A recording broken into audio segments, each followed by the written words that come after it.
Hello, bonjour à toutes et à tous, j'espère que vous allez bien. Ça faisait quelques temps, ça faisait depuis le dernier live, c'était la preview de F4 France. Depuis, il s'en est passé des choses, depuis la preview de F4 France. Il y a bien sûr eu le premier week-end de F4 France, les Coupes de Pâques à Nogaro, dont on a parlé assez longuement, en tout cas sur Twitter. Il y avait pas mal de choses à dire, c'est vrai, mais si on se retrouve aujourd'hui, c'est pas tant pour parler de F4 France. Enfin bon, on pourra le faire. On pourra le faire vraiment si vous le sentez, si vous le voulez.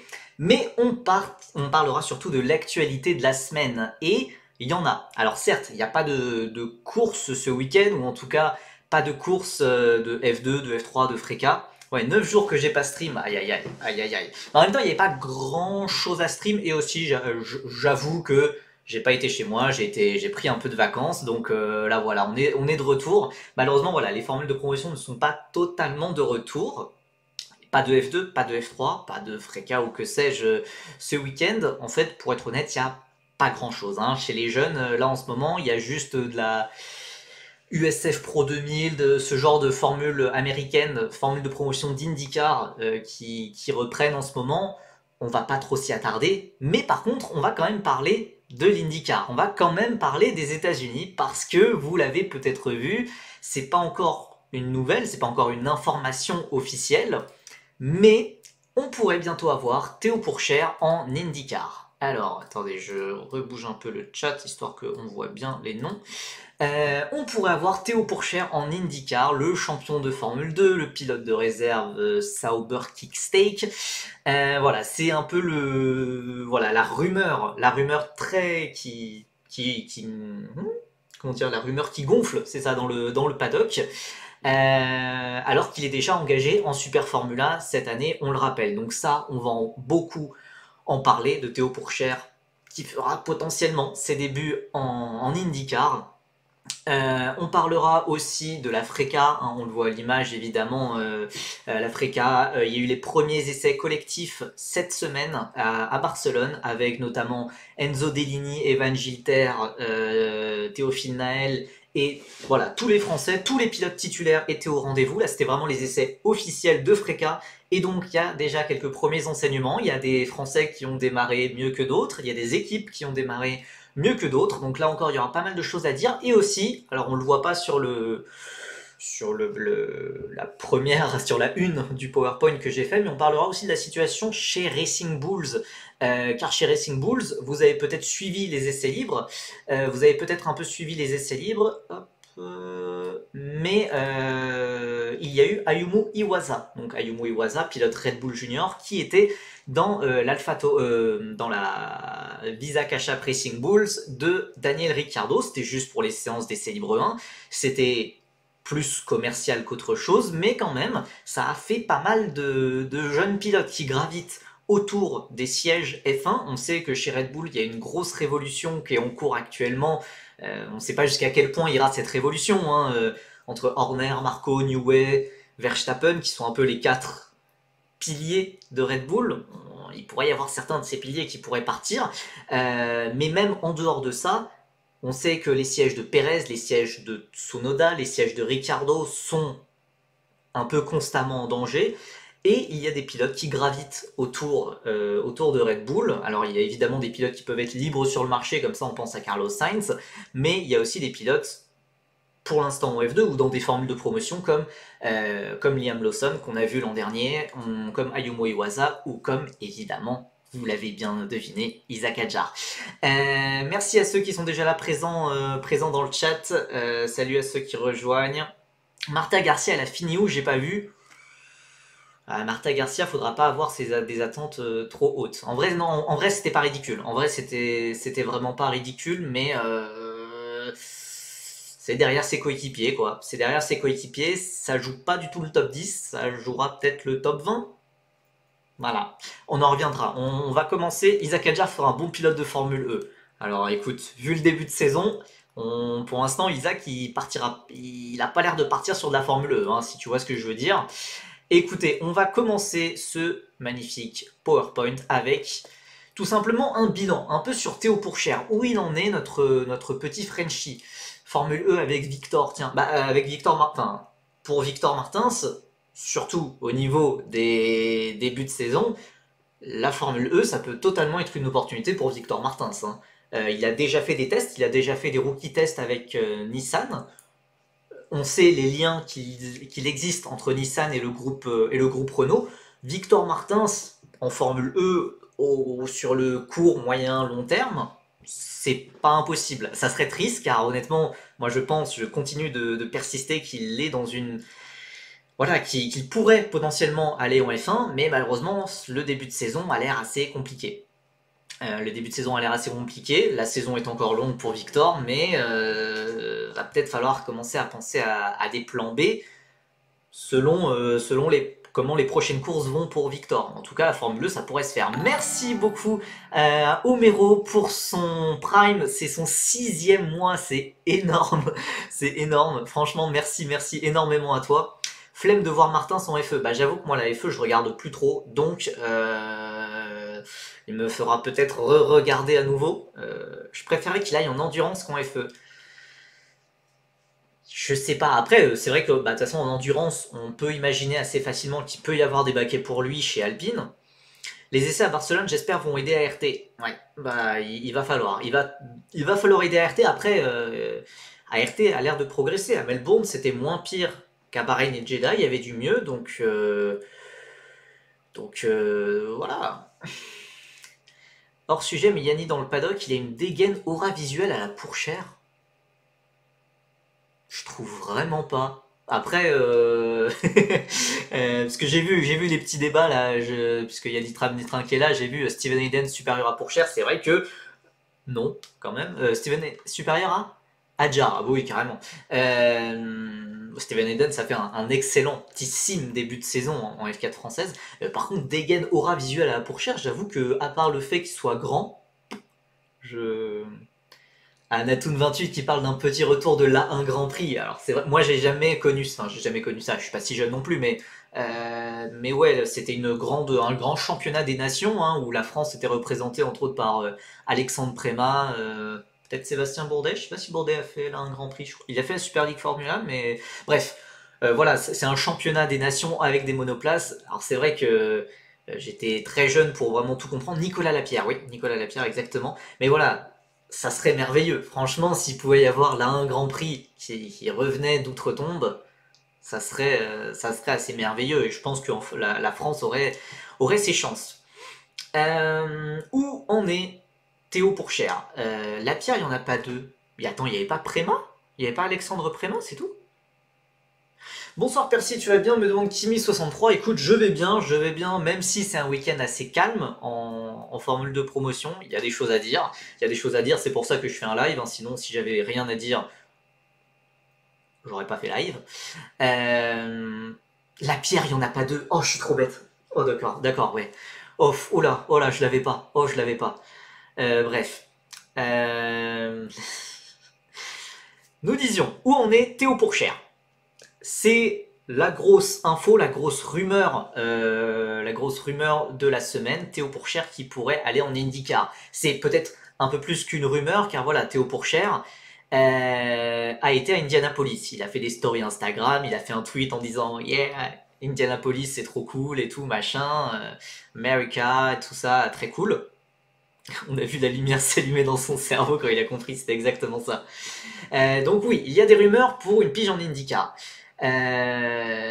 Voilà, c'est le 3e pilote Sauber. Il a été champion de F2 sur sa 3e année. Il mérite sa place en F1. Alors, je suis absolument pas ouvert au débat. Pour moi, Théo Pourchère mérite sa place en F1, tout comme d'autres pilotes. Drugovich mérite sa place en F1. Schwartzmann, il méritait. Enfin, maintenant, bon, le train est passé pour lui. Voilà, on peut aussi dire que Vesti mérite sa place. Iwasa, ça se discute un peu plus, mais en soi, pourquoi pas. Le truc, c'est que vous savez évidemment que le nombre de places est limité et que Théo Pourchère mérite sa place, certes, mais il n'est pas devenu indiscutable. Et c'est le truc que pas mal de gens ne comprennent pas sur Twitter, c'est que quand on est champion F2, on mérite sa place en F1, mais on n'est pas obligatoirement indiscutable. Et pour être indiscutable en F1, il faut avoir fait une carrière à la Piastri, ou en tout cas une campagne F2 à la Piastri. Bon, Piastri c'est un cas extrême quand même, il a été rookie et il a tout écrasé sur sa saison de rookie, donc c'est un cas extrême. Mais Piastri, il est devenu indiscutable. Genre, à la fin de la saison de F2, on se disait c'est un scandale que ce gars n'ait pas sa place en F1. Théo Pourchaire, il mérite sa place, mais voilà, c'est pas un scandale non plus qu'il n'ait pas sa place. Ça me fait mal de le dire, hein. Vous connaissez, vous savez à quel point j'apprécie Théo et je le suis depuis des années et des années, mais Pourchaire mérite sa place, mais voilà, c'est pas non plus. On n'est pas non plus sur le scandale du siècle. Alors que voilà, si Piastri n'avait jamais eu sa place en F1, si Russell, si Leclerc n'avait jamais eu sa place, ça serait un scandale. Il mérite sa place beaucoup plus que certains pilotes actuels comme Sargent, comme Ricciardo, comme Stroll, comme voilà. Ça c'est sûr. Comme Zhou par exemple, c'est sûr. Mais voilà, il n'y a pas non plus ce fait qu'il soit indiscutable malheureusement.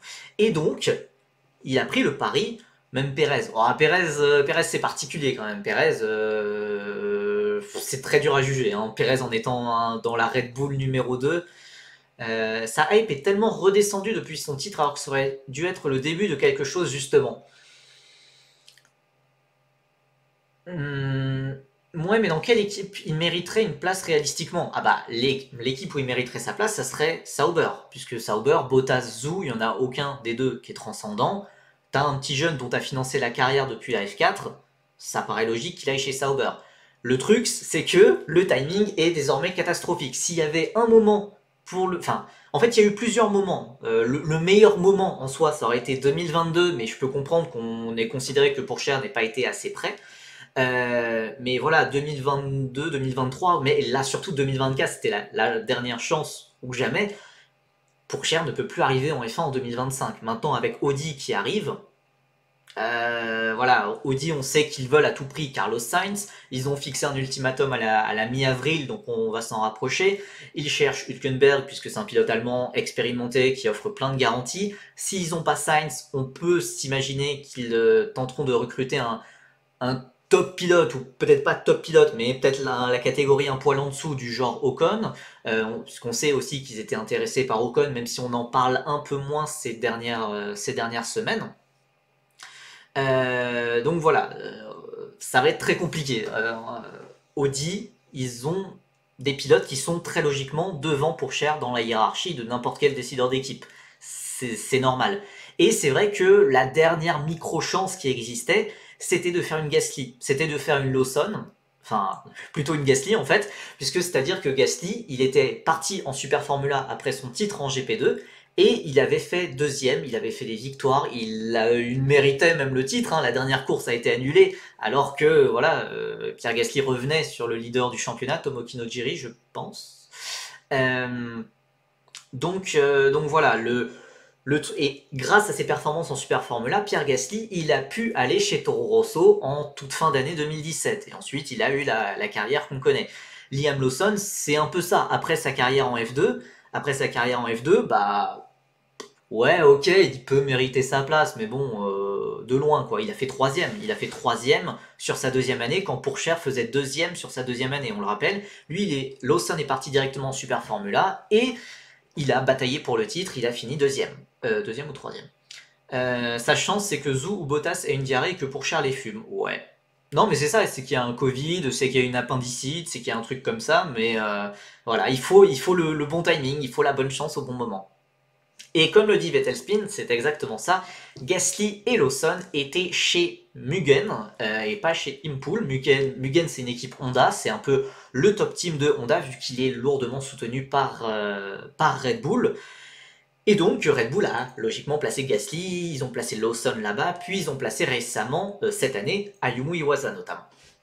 Une petite appendicite pour Zou si vous voulez. Mais voilà, Red Bull, ils mettent les pilotes en Super Formula chez un top team, et du coup, ils sont dans les conditions pour performer. Ça performe pas à chaque fois, puisque là, j'ai sorti les exemples de Gasly et Lawson, mais pour l'instant, Iwasa, ça se passe pas aussi bien que prévu, alors que pourtant, il a beaucoup moins de choses à apprendre, vu que bah, il connaît déjà les circuits, il connaît déjà l'environnement japonais, vu que lui-même est japonais. pour l'instant, ça se passe pas aussi bien pour Iwasa. On y reviendra quand on reparlera de Red Bull et de Racing Bulls, etc. Mais pour l'instant, c'est pas la folie. Hein. Après, c'est pas la faute d'Impulse, c'était les seuls à vouloir de Pourchère. Je pense surtout que Sauber n'a pas voulu mettre l'argent pour aller chercher le baquet chez Toms, donc l'équipe de pointe de Toyota, qui était celle du champion sortant Ritomo Miyata aujourd'hui en F2.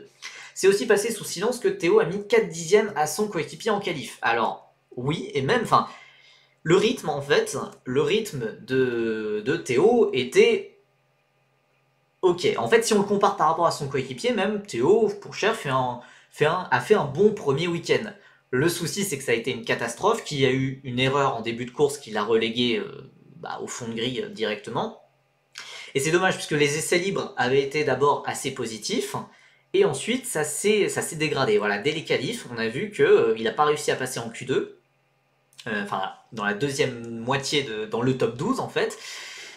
Donc, voilà, ça l'a mis dans une sorte de spirale bizarre pour le reste du week-end. Et voilà, il y a eu ces mots assez durs de Théo Pourchère, assez fatalistes, j'ai envie de dire. Il n'y a pas de grande frustration parce que j'ai tout donné, j'ai essayé. Et quand vous essayez, parfois vous pouvez faire des erreurs. Donc en référence à son erreur du début de course, je suis un peu inquiet pour être honnête. Je pense que je pilote plutôt bien, je me suis adapté à la voiture rapidement.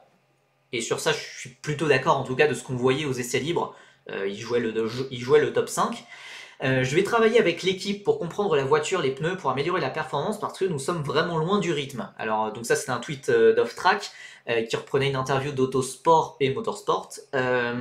Et sur l'article de Motorsport, on voyait que, a priori, maintenant, il n'allait plus viser le top 5, le podium, etc. Pour le prochain week-end, il allait viser le top 10, quoi. Il allait viser des points, et que c'était peut-être plus réaliste. Donc, pour Cher, ça va être compliqué pour gagner le titre en Super Formula. Et donc, même s'il arrive à redresser la barre sur le reste de sa saison, il ne va pas gagner le titre de Super Formula à 99,9%. Et donc, la F1, ça va être compliqué. Ça va être encore plus compliqué que ce qu'on pensait. Et donc voilà, il y a aussi ce fait qu'il soit chez Impool, qui est pas la meilleure équipe, hein, qui est pas forcément la meilleure équipe, il est pas dans les meilleures conditions, au contraire de Gasly, de Lawson ou d'Iwasa, on en a parlé, qui sont dans la meilleure équipe de Honda. Et aussi, voilà, c'est le seul étranger du championnat, enfin c'est le seul pilote non japonais du championnat. On sait que ça peut être parfois un peu lourd, il y a des pilotes qui s'en acclimatent plus que d'autres. Hein, pour Gasly, il avait réussi à très bien s'adapter à ça. Après, peut-être qu'il va faire une Tassanapol Intra-Pourrazak inversée, genre il chie le premier round et ovni après. Eh, c'est beau d'avoir de l'espoir, hein. C'est avec l'espoir qu'on fabrique les rêves. Je me rappelle plus c'est quoi l'expression, mais voilà. Non, mais surtout, voilà.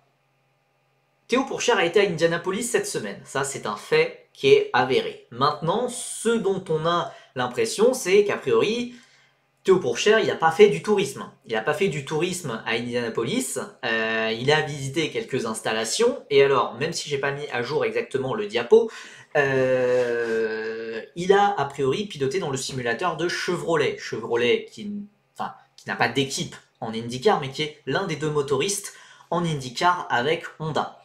Je regardais les temps à Suzuka, les Super Formula sont à environ 5 secondes des F1, donc c'est vraiment bien. Ah mais oui, Théo Pourchère il est allé en Super Formula parce que justement ça le rapprochait de la F1 au niveau de la voiture. Les performances des Super Formula sont bien meilleures à celles des F2, donc voilà. Et c'est un championnat professionnel, c'est un championnat voilà, avec des pilotes payés, des pilotes qui font toute leur carrière là-bas. C'est un top championnat. Maintenant, c'est un championnat qui a très peu d'aura internationale. On va pas se le cacher, quand il n'y a pas de pilote, j'allais dire français, mais même de pilote international, personne ne parle de la Super Formula. C'est pas méchant, hein, mais à chaque fois, l'an dernier, on parlait de la Super Formula parce qu'il y avait Liam Lawson dedans. En fait, la Super Formula a des difficultés à dépasser le cadre japonais, et surtout le fait que la diffusion soit très souvent payante. Je veux dire, on n'a pas pu suivre le premier week-end de Théo Pourchère, quoi. On n'a pas pu suivre le premier week-end puisque ouais, la diffusion est sur Motorsport TV. C'est comme le DTM à l'époque où Albon il roulait, sans ça on n'en parle pas, c'est exactement ça. Il y avait Albon et surtout Lawson qui roulait, et Lawson a mis une tannée à Albon. Euh, voilà, c'est des championnats dont les fans des championnats parlent, mais ça ne, ça ne va pas conquérir d'autres publics. Et voilà, c'est pas du tout un. Alors oui, le DTM est beaucoup plus suivi en Europe, mais oui, enfin, c'est un championnat qui est suivi par des fans de GT3, par des fans de voilà, de voitures de tourisme, etc. Euh, Là, même pour les fans de monoplace ou ouais, voilà, les fans de sport auto, les fans de monoplace, bah, ça va plutôt regarder l'IndyCar, ça va plutôt regarder la Formule E, ça va plutôt, voilà, il y a pas mal d'autres alternatives. Et voilà, la Super Formula, malheureusement, ça reste assez confidentiel. Voilà, il faut payer pour regarder le championnat. C'est pas accessible à la télé. Il n'y a pas Canal+ qui diffuse les courses en France. C'est compliqué. C'est compliqué. Et à côté de ça, je suis désolé, mais Théo Pourchère, pour ceux qui suivent en tout cas Théo Pourchère sur les réseaux sociaux, on sait à quel point il est fanat de culture américaine. On sait que c'est un grand fan, alors je vais peut-être dire une bêtise, mais je crois que c'est un grand fan des Golden State Warriors en NBA. Il suit énormément la NBA, il suit pas mal aussi Super Bowl, enfin la NFL, etc. On sait que c'est un. Ouais, alors, peut-être fan de Stephen Curry, oui. Peut-être fan de Stephen Curry, pas tant du club, je sais pas exactement. Euh, mais voilà, on sait que c'est un grand fan des États-Unis. Il écoute plein de musique américaine qu'il met dans ses stories à fond. Moi, j'avoue, je préfère quand ils mettent, quand les pilotes mettent de la musique française, genre Ocon qui met du Big Flo au lit, ça, moi, je kiffe. Mais bon, voilà, chacun ses délires. Euh, c'est un petit kéké MDR.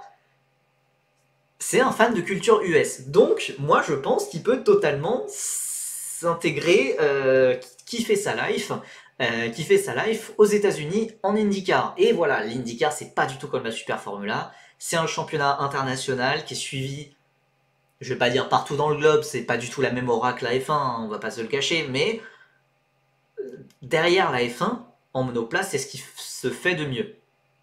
Euh, le mec voit un Marcel dans sa boutique, c'est raccord. Ah oui, ça tacle sur la boutique de Théo Pourchère, ça faisait longtemps, tiens. Mais donc voilà, enfin, vous comprenez bien que pour un pilote qui veut devenir pilote professionnel, aller en IndyCar signifierait un échec de sa carrière sportive, nous dit Neil. Bah non, non, non, non.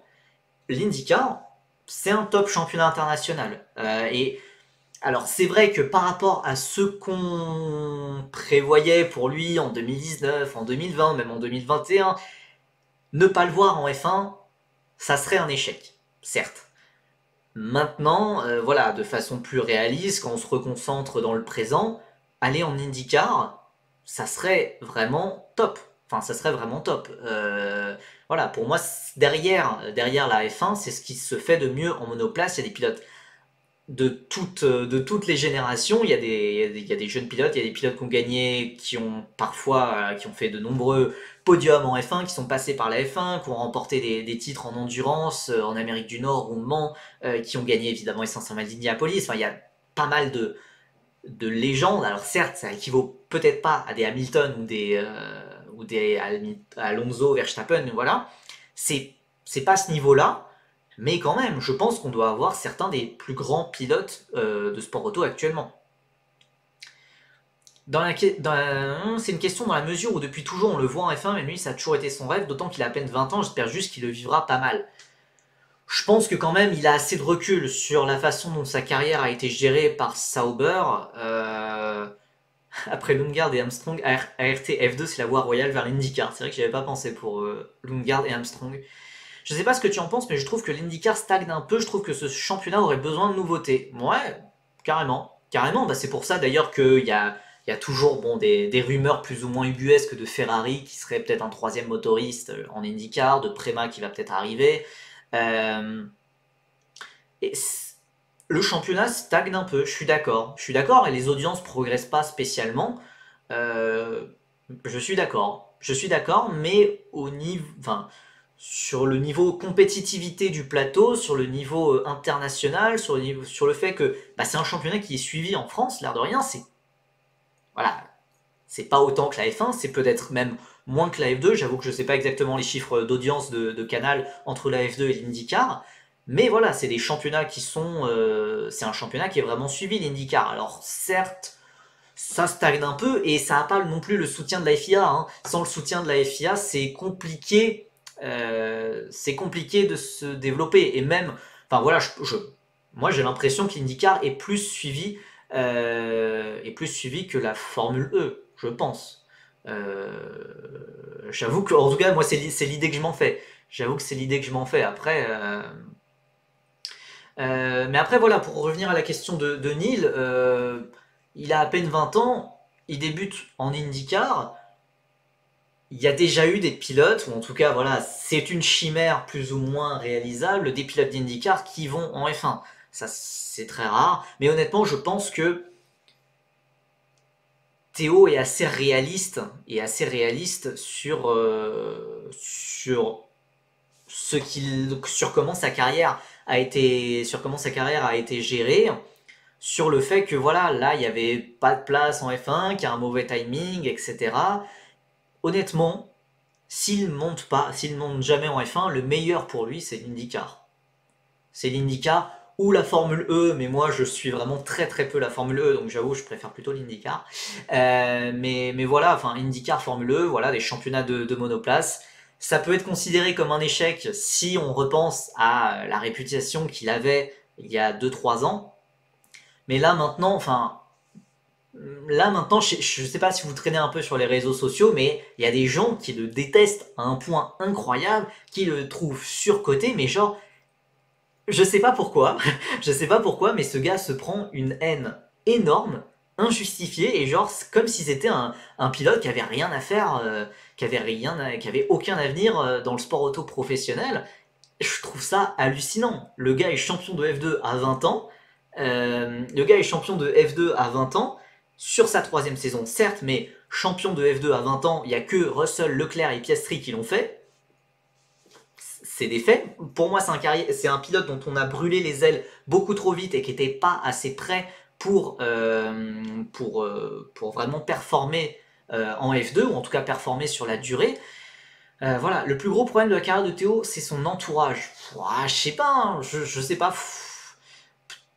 Alors, entourage, je dirais plus l'entourage. Enfin, non, pour moi, ce serait plus le management, la façon dont Sauber a géré sa carrière. Après, je peux comprendre que, évidemment, il y a eu des couacs sur la communication, sur le fait qu'il disait vouloir le titre en 2022 et qu'au final, bah, il avait l'air un peu con quand il n'a pas eu le titre.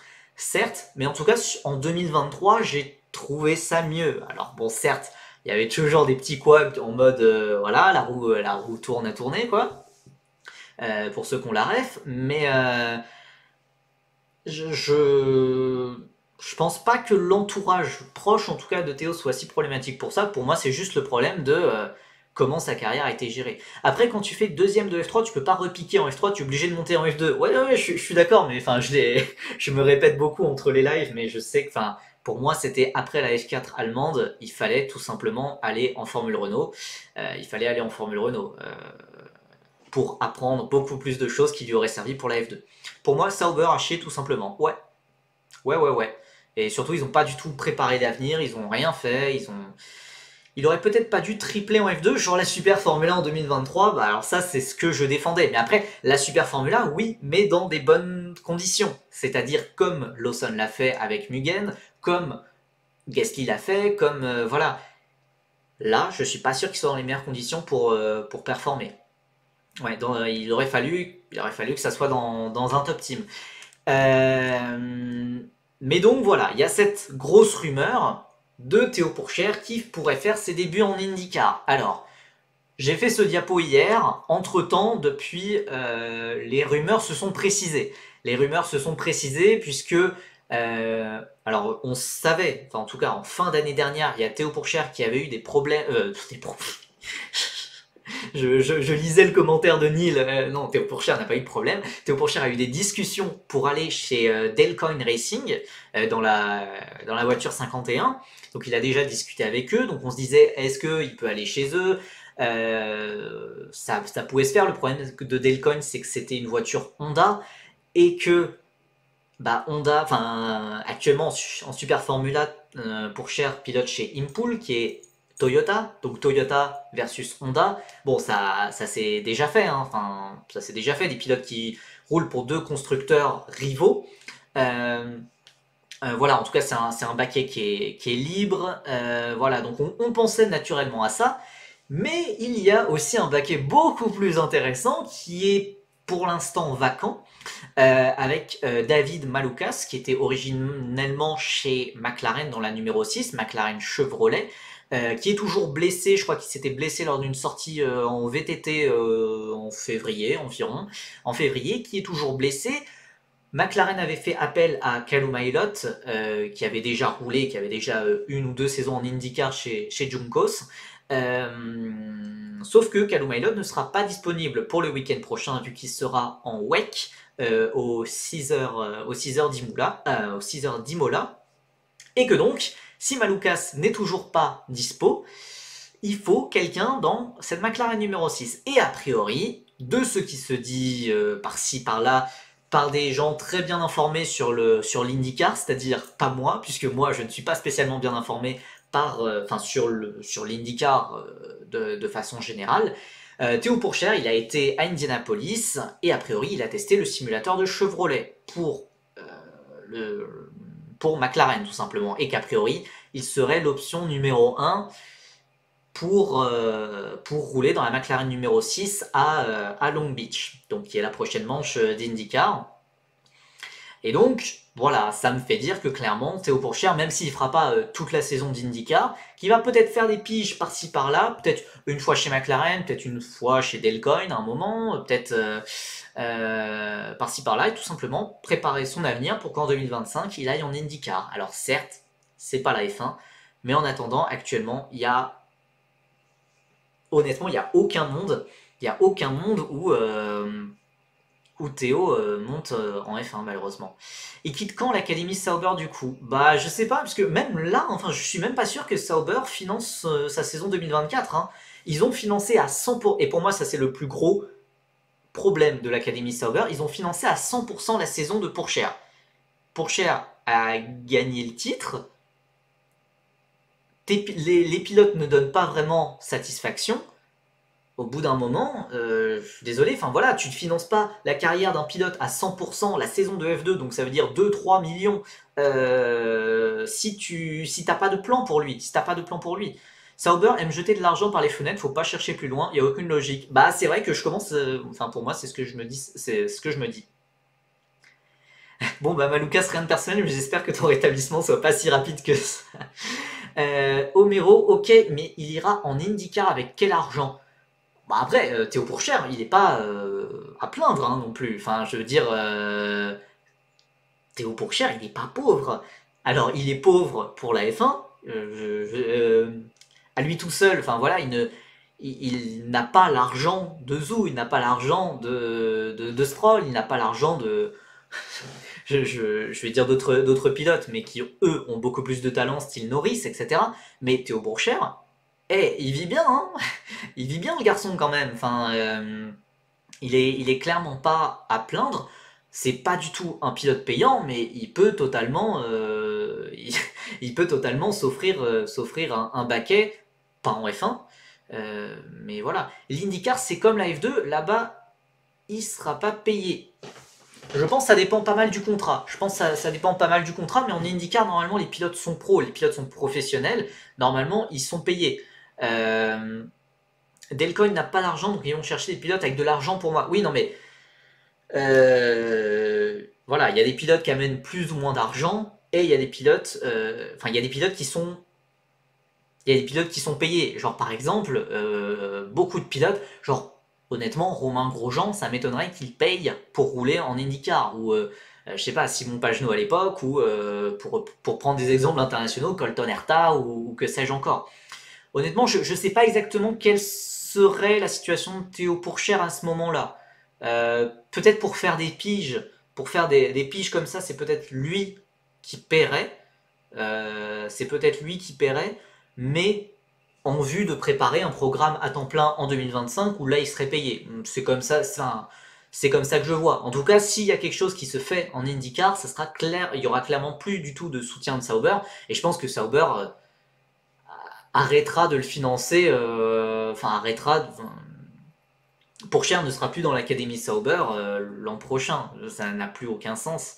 Ça n'a plus aucun sens.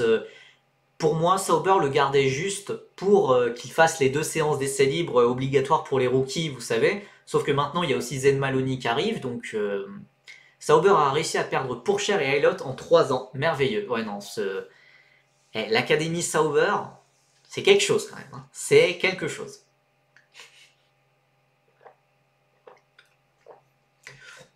Zou, sans l'argent, il serait pas monté en F1. Ah bah oui, oui, clairement. Mais après, enfin voilà, c'est comme tout. Et même si Zou, il apporte de l'argent, il a aussi un salaire. Enfin, il a aussi un salaire pour lui, hein, quand même. C'est plus ses sponsors qui donnent de l'argent pour financer le baquet. Peut-être qu'ils ont pris Maloney pour remplacer Théo déjà. Bah, ouais, je comprends pas. Enfin, si tu prends Maloney, en fait, pourquoi tu gardes Théo du coup? Y a aucun sens. Et de toute façon, Maloney, il va faire de la Formule E plus tard. Enfin, Aylott n'a jamais été Sauber, non, il était Ferrari. Alors, oui et non. Il était Sauber, hein. De base, il était Sauber tout au début, puis ensuite, il a rejoint la Ferrari Driver Academy, et il était le 3e pilote de Sauber. Donc, il était plus vraiment dans l'académie, mais il faisait partie des membres fondateurs du Sauber Junior Team, comme Théo Pourchaire en 2019 d'ailleurs. En vrai, la F1 commence à créer un cadre où seuls les prodiges type Piastri, Russell, Leclerc, et ça devient le standard. Je suis prêt à parier que si le champion F2 2024 n'est pas Berman ou Antonelli, il ne montera pas en F1. Ça, c'est intéressant. Alors, je pense qu'à ça, on peut quand même ajouter un pilote Red Bull. Je dis pas forcément que ce sera Hadjar ou ça peut être Pepe Marty, par exemple. Mais je suis assez d'accord avec ça. En fait, c'est le problème. Ouais, bah voilà, enfin, ou Hadjar, ouais. Oui, Red Bull c'est à part vu que eux ils ont 2 équipes donc forcément ça aide et surtout que voilà on y reviendra un peu plus tard mais Hadjar est très très très soutenu. Merci Reza BRC pour le follow. Maloney est si riche que ça? Ouais. Ah ouais. Ah il est plus riche que Théo Pourchaire. On n'atteint pas les niveaux de on n'atteint pas les niveaux d'un Lando Norris, d'un Lance Stroll, mais il est très très riche. Il est très très riche. Il est d'ailleurs managé par la même société que Norris, que Ugo Chukwu ou Slater, pour ceux qui suivent la Freca et la F4. Après, quand t'as Buller et Schreiner dans ton académie, faut pas s'étonner que tu sois pas sérieux. Et l'académie Sauber, ouais, bon. Vettelspin qui nous dit Kushmaini va monter si Ocon part. Et c'est pas impossible, hein. Ça, c'est pas impossible. Pour moi, Alpine va garder ses 2 pilotes, faute de place pour eux. Pour moi, enfin, en fait, tout dépend de, ouais, voilà, de s'il y a de la place chez Audi. En fait, moi, je vois vraiment beaucoup Ocon chez Audi. Je sais pas si c'est le délire un peu franco-allemand ou je sais pas quoi. Je vois pas du tout Sainz partir chez Audi. Et duo Ocon-Hülkenberg, franchement, ça claque, je trouve. Alors, ça claque peut-être un peu moins que Sainz-Hülkenberg, c'est sûr, même si Sainz-Hülkenberg, ça fait très vieux duo recomposé de Renault. Franchement, Ocon-Hülkenberg, moi j'aime bien. Mais voilà, ça dépend beaucoup. Chez Alpine, si Martins gagne le titre ou si Maini gagne le titre et que Ocon et Gasly n'ont pas de place ailleurs, bah il n'y aura pas de place pour eux. Jamais Maini monte en F1, impossible. Mais pourquoi pas? Maini, il est il est peut-être 3e au championnat. Hein. Il est 3e au championnat de F2. C'est un peu comme Zou. Hein. C'est un peu comme Zou. S'il a les points de super licence, Zou, il a toute la Chine derrière lui. Maini, il a toute l'Inde derrière lui. Vous vous rendez pas compte, mais pour des constructeurs, c'est un marché potentiellement énorme. Ça serait un événement d'avoir un pilote indien en F1. Honnêtement, si Maini est dans le top 3, s'il a ses 40 points de super licence, et que Ocon ou Gasly part, pour moi c'est plus Ocon qui partirait, Kushmaini a 37 ans, mais Kushmaini il a mon âge, donc vous vous calmez tout de suite. Kushmaini il a 23 ans, il a que 1 an de plus que Victor Martins. Hein. Ah mais je pense que malheureusement vous êtes un peu trop idyllique. Hein. Je pense que malheureusement vous êtes un peu trop idyllique. Je vois bien Alpine faire une Sauber si Martins gagne pas large le titre et c'est mal parti. Martins, je vais redire ce que j'ai dit sur d'autres lives. Martins, c'est un pilote qui est toujours dos au mur. Contrairement à, par exemple, Pourchaire ou etc., il a pas de budget. Vraiment, Martins, il est extrêmement, extrêmement limite niveau budget. Et Alpine, de plus en plus, ils prennent des pilotes qui amènent du budget. Qui amènent pas forcément tout, mais qui, voilà, qui sont autonomes, qui sont autonomes financièrement. C'est pas le cas de Victor Martins. Victor Martins, c'est un peu un vestige de l'ancienne Renault Sport Academy. Et voilà, c'est un pilote qui a toujours dû performer, qui n'avait jamais le droit à l'échec. La seule fois où il y a eu un mini échec, c'est quand il a fait vice-champion de Formule Renault à 7 points de Piastri après l'avoir dominé totalement sur la dernière partie de saison. Voilà, Victor Martin, c'est toujours un pilote qui a dû ou soit être voilà, le meilleur rookie, ou soit le champion pour continuer. Et ça a toujours marché comme ça. Vous verrez, voilà, meilleur rookie en F3, il a fait 5e en 2021, puis ensuite en F3, il a gagné le titre en 2022, puis ensuite meilleur rookie de F2 en 2023. Et donc là, forcément, pour passer à l'étage supérieur, la condition minimum, c'est le titre. C'est pas une histoire de « Ah ouais, top 3, il aura fait une bonne saison quand même ». Non, malheureusement, c'est le titre.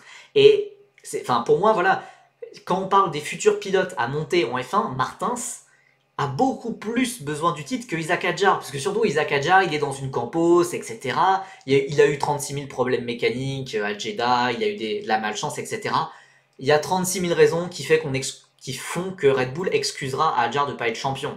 Surtout le fait qu'il soit dans une campos. Campos, t'es pas censé jouer les titres avec.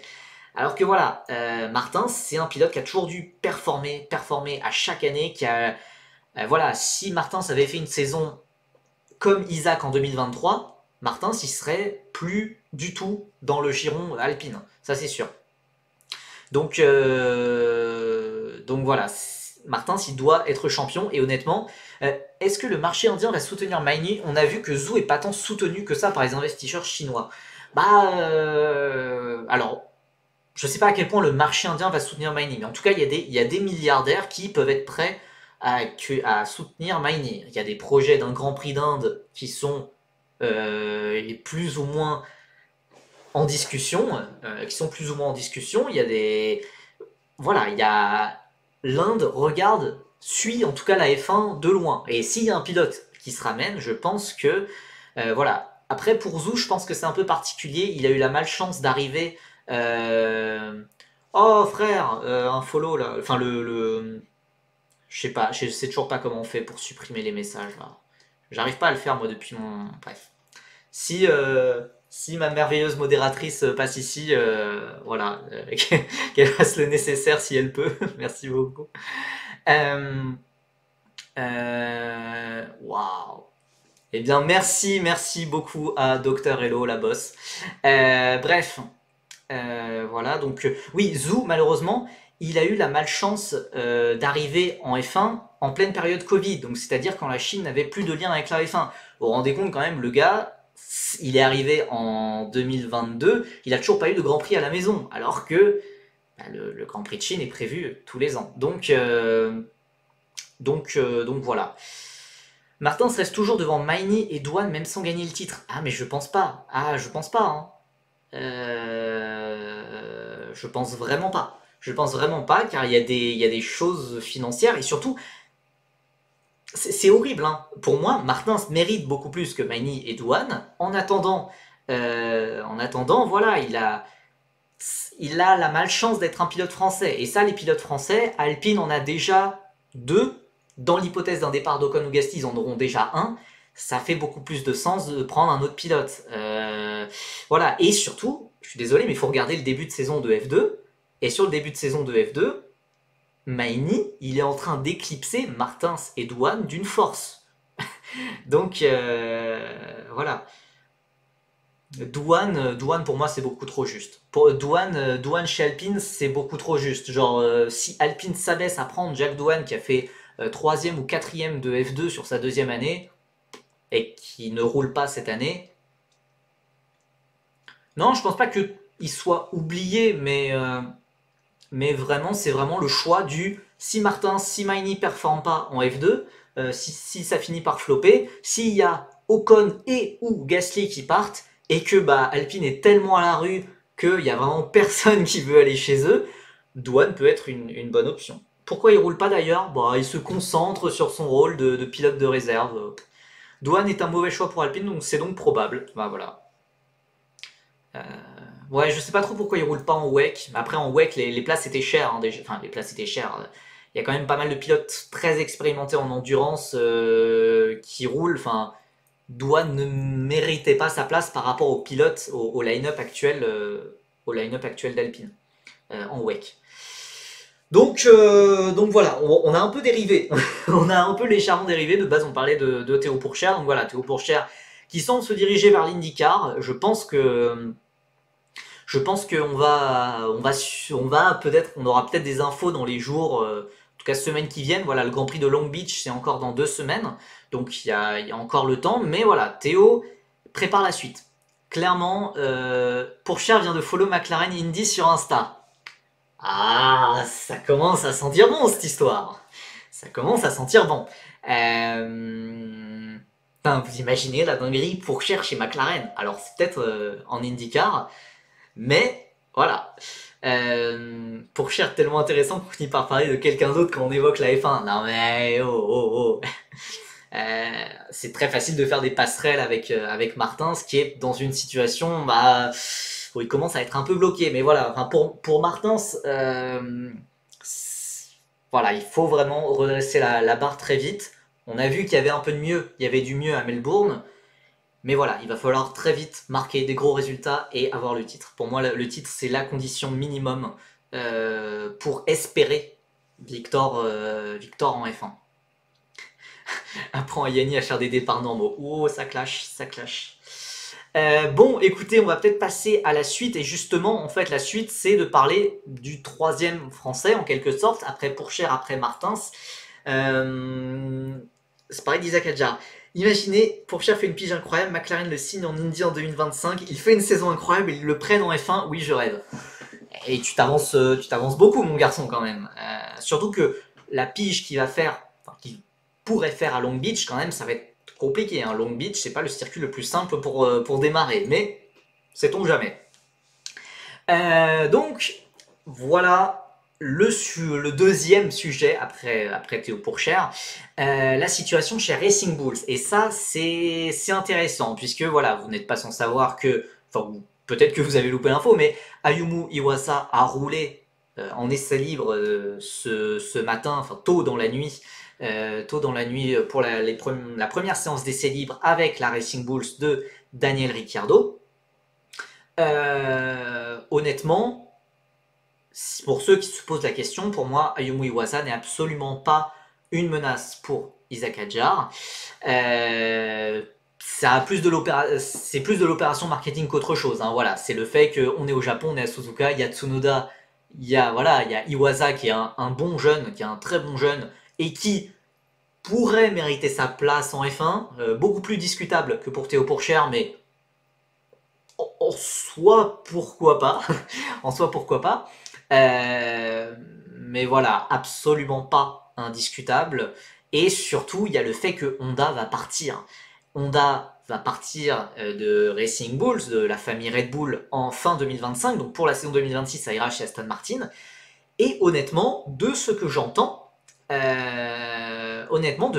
c'est que a priori, il va quand même y avoir un certain transfert de pilotes de Racing Bulls, enfin de Honda, enfin tous les pilotes Honda vont rejoindre Aston Martin. Voilà. Je pense que, alors, pour étayer un peu plus ce que je dis, c'est que Taito Kato, pour ceux qui ont suivi la F4 France, qui l'ont peut-être découvert lors des Coupes de Pâques à Nogaro, c'est un jeune pilote Honda. Et c'est un jeune pilote Honda qui a très bien performé, hein, avec un double podium. Pour l'instant, voilà, pilote Honda envoyé en France. Si Honda est assez convaincu, ça va le faire monter, pas dans l'académie Red Bull, comme c'était le cas avant pour Suta Arao, pour Ayumu Iwasa, etc. C'est de le faire monter chez Aston Martin. C'est de le faire monter dans l'académie Aston Martin, peut-être en Freca, que sais-je, voilà. Ça sera, voilà, donc il y a des liens qui se resserrent entre Aston Martin et Honda, et donc voilà, de ce que j'ai entendu, Taito Kato, il a des chances dans le futur, en cas de bonne saison en F4 France, d'aller chez Aston Martin. Donc j'ai tendance à penser que Yuki Tsunoda a totalement ses chances de passer chez Aston Martin, peut-être à la place d'un Alonso qui partirait je ne sais où, peut-être à la place d'un Lance Stroll qui pourrait partir, je sais pas, en WEC, où il y a Aston Martin qui lance un projet. Peut y avoir des opportunités pour Tsunoda, et pour Iwasa, bah ouais, bon, je sais pas trop où il se cale dans cette situation, puisque voilà, il ne mérite pas sa place à 100% en F1.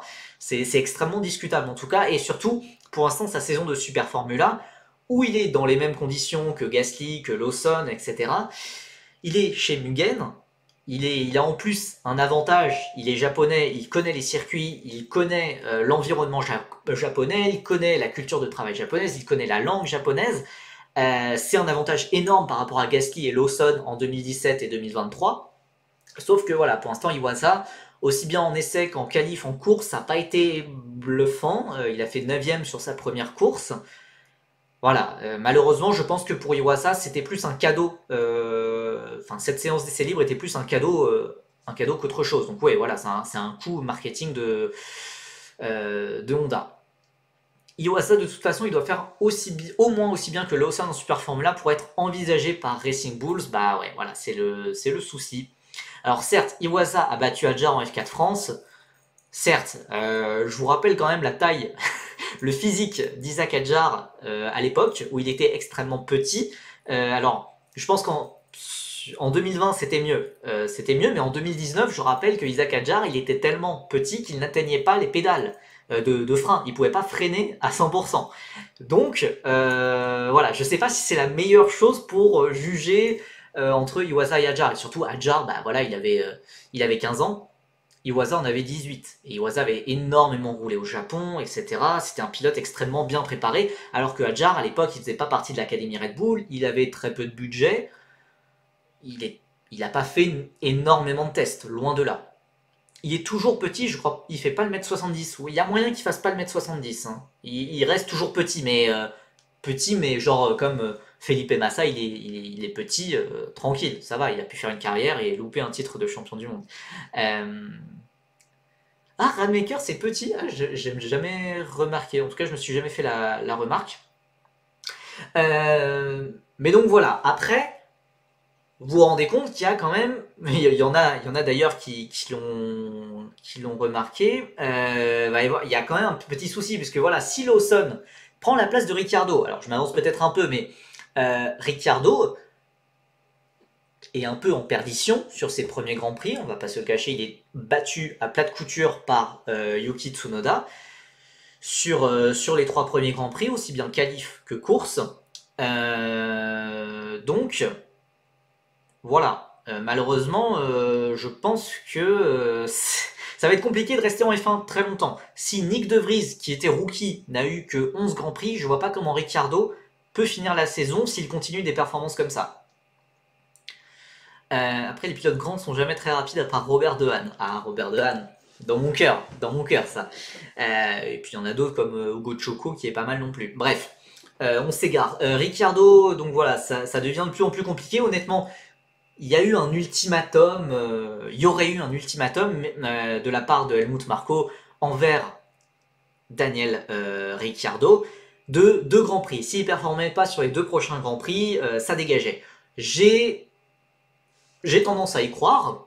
Le problème, c'est que ça venait de médias néo-zélandais. Et que les médias néo-zélandais, je pense qu'ils sont un peu biaisés. Si vous voyez ce que je veux dire, avec un certain Liam Lawson qui serait le remplaçant numéro 1. Forcément, Liam Lawson est le remplaçant numéro 1. On ne peut pas s'attendre à ce qu'Isaac Hadjar arrive en F1 en cours de saison. Ça, c'est totalement... c'est n'importe quoi. Ricciardo, il est chouchouté par Red Bull. Alors certes, il est chouchouté par Red Bull, et il y a forcément un aspect communication assez important, mais en attendant, non. Enfin, je veux dire, si vous voyez en lisant les réseaux sociaux, Ricciardo se fait de plus en plus descendre. Et certes, malgré le capital sympathie, malgré le capital ancienne gloire, le capital j'ai un beau sourire et le capital Hülkenberg, c'est rigolo, Ricciardo, il fait finito, vraiment. Enfin, il fait has-been en fait. Il fait has-been, il fait figure de la F1 fin des années 2010. Et voilà, le temps joue contre lui et c'est plus un boulet sportif qu'autre chose. C'est horrible de parler de Ricciardo, d'un gars qui a gagné 7, 8 grands prix en F1, mais depuis sa dernière victoire, c'est le cas. L'excuse des sponsors attirés par Ricardo, ça m'a l'air d'être du vent. Hein. Les marques, elles se fichent tant que la voiture est montrée à l'écran. Bah ouais, c'est un peu... Alors, non, évidemment, Ricardo apporte un aspect marketing, mais je suis désolé, dans la balance, je suis désolé, ça peut pas peser autant dans la balance par rapport aux sportifs, en fait. Par rapport aux sportifs, c'est pas tenable pour Ricardo, donc va vite falloir s'améliorer, sinon, bah oui, je sais pas si ça sera dans 2 grands prix, si ça sera dès que la saison européenne vraiment reprend. Alors, on a encore le Japon, on a encore la Chine, donc oui, peut-être au niveau de la saison européenne, je suis désolé, mais à un moment, il va falloir que Red Bull, s'ils ont viré Nick De Vries aussi rapidement, il va falloir virer Ricardo. Voilà, il y a beaucoup moins de patience à avoir pour Daniel Ricciardo qui a en plus lui eu 5-6 grands prix pour se remettre dans le bain en fin d'année dernière. Donc voilà, Lawson serait le gars numéro 1 et on arriverait fin 2024, on imagine du coup que Ricciardo est out et là voilà, à partir de là en fait c'est tout est ouvert. Mais honnêtement si Isaac Hadjar fait le taf de son côté en F2 comme il le fait excellemment bien, je tiens à le souligner, il le fait de façon vraiment excellente sur les 3 premiers rounds, Isaac Hadjar ne peut que être en F1. Maintenant, c'est qui sur les autres baquets. On n'est même pas sûr que Verstappen reste avec toutes les affaires autour de Christian Horner. On dit qu'il pourrait aller chez Mercedes. Je sais pas, honnêtement, ça me paraît tellement dingue que j'ai du mal à y croire. Pérez, pour l'instant, sa situation est tenable, mais on sait que l'écart entre Red Bull et Ferrari va se réduire au cours, Ferrari et les autres, hein, McLaren, Mercedes, etc. Et que Pérez, il a tendance à très bien débuter ses débuts de saison et ensuite, bah, c'est plus compliqué puisque la voiture évolue, etc. Donc, honnêtement, ça va être Pérez. Je sais pas si sa situation va être tenable en fin d'année. Tsunoda, bah, comme j'ai dit, c'est un pilote Honda avant d'être un pilote Red Bull, donc il pourrait potentiellement aller chez Aston Martin.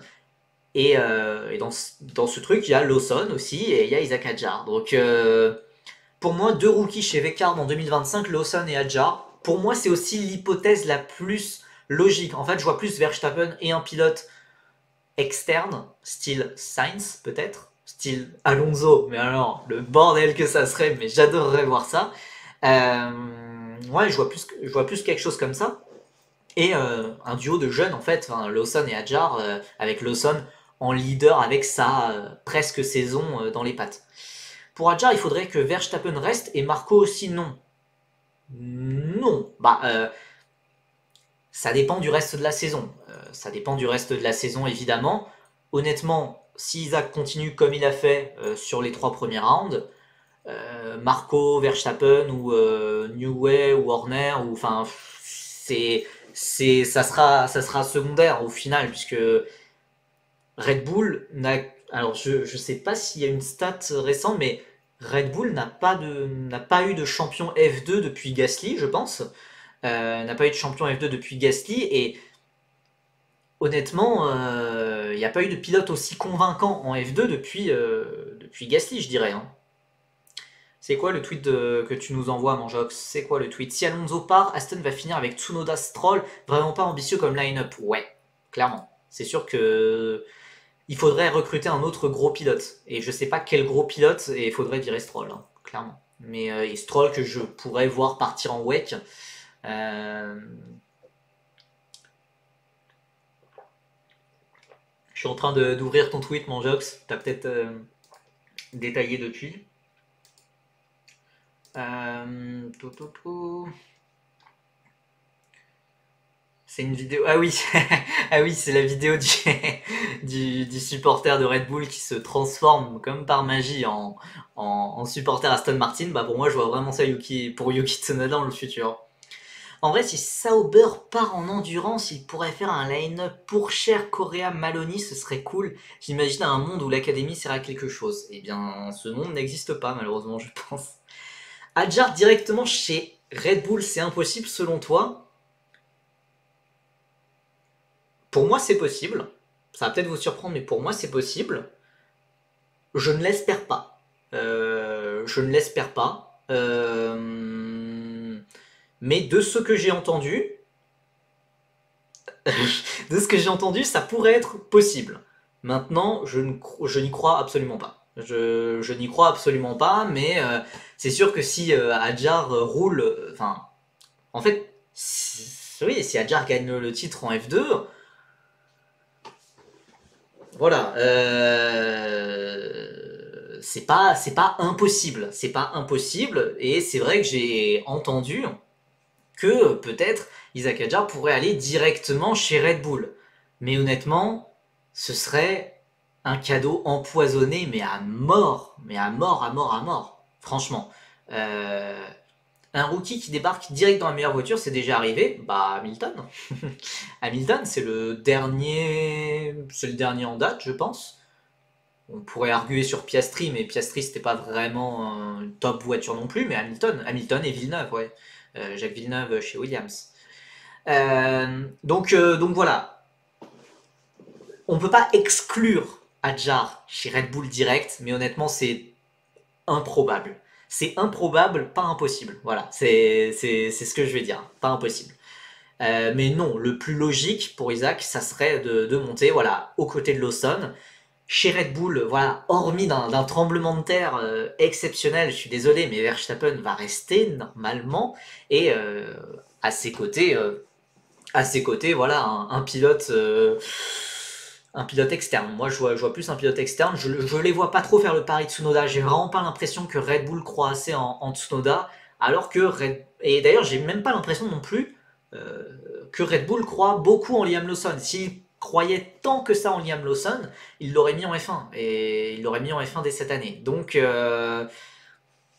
alors que par contre, j'ai l'impression qu'il croit énormément en Isaac Hadjar et je trouve ça un peu injuste au vu de la première saison de Isaac en F2, mais c'est vrai qu'au vu de ce qu'il montre sur les 3 premiers week-ends de F2, on peut un peu plus comprendre pourquoi Red Bull a tant d'espoir en Isaac Hadjar. Et quand je dis Red Bull, encore une fois, c'est pas que Helmut Marko. On sait que c'est le chouchou d'Helmut Marko, mais pas que. Hein. C'est tout Red Bull. Tout Red Bull apprécie Isaac.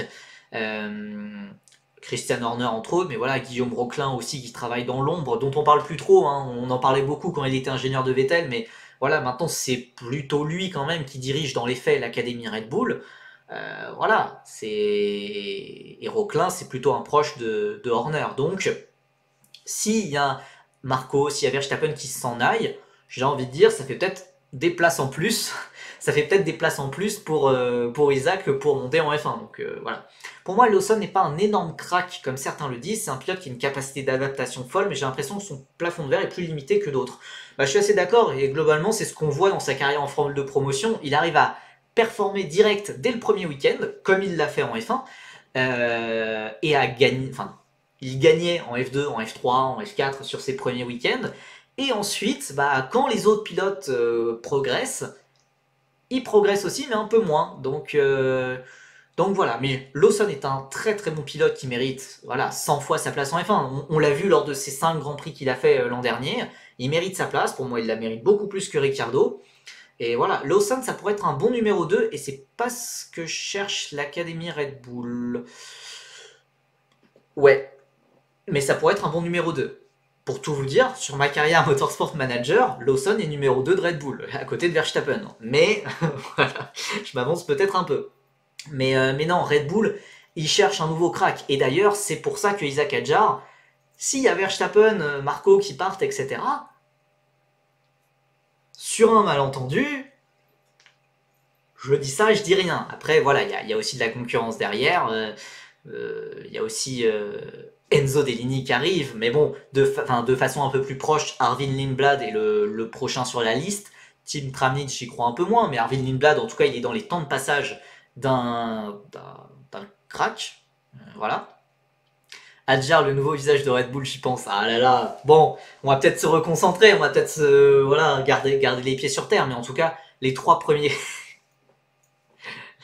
J'ai vu le commentaire, ouais, Goethe, le nouveau visage de Red Bull. Euh, qu'est-ce que qu'est-ce que je voulais dire, mais non, voilà, en tout cas, sur ce qu'il a montré sur le début de saison de F2, Adjar ira en F1, mais voilà, il faut continuer et il faut continuer la suite.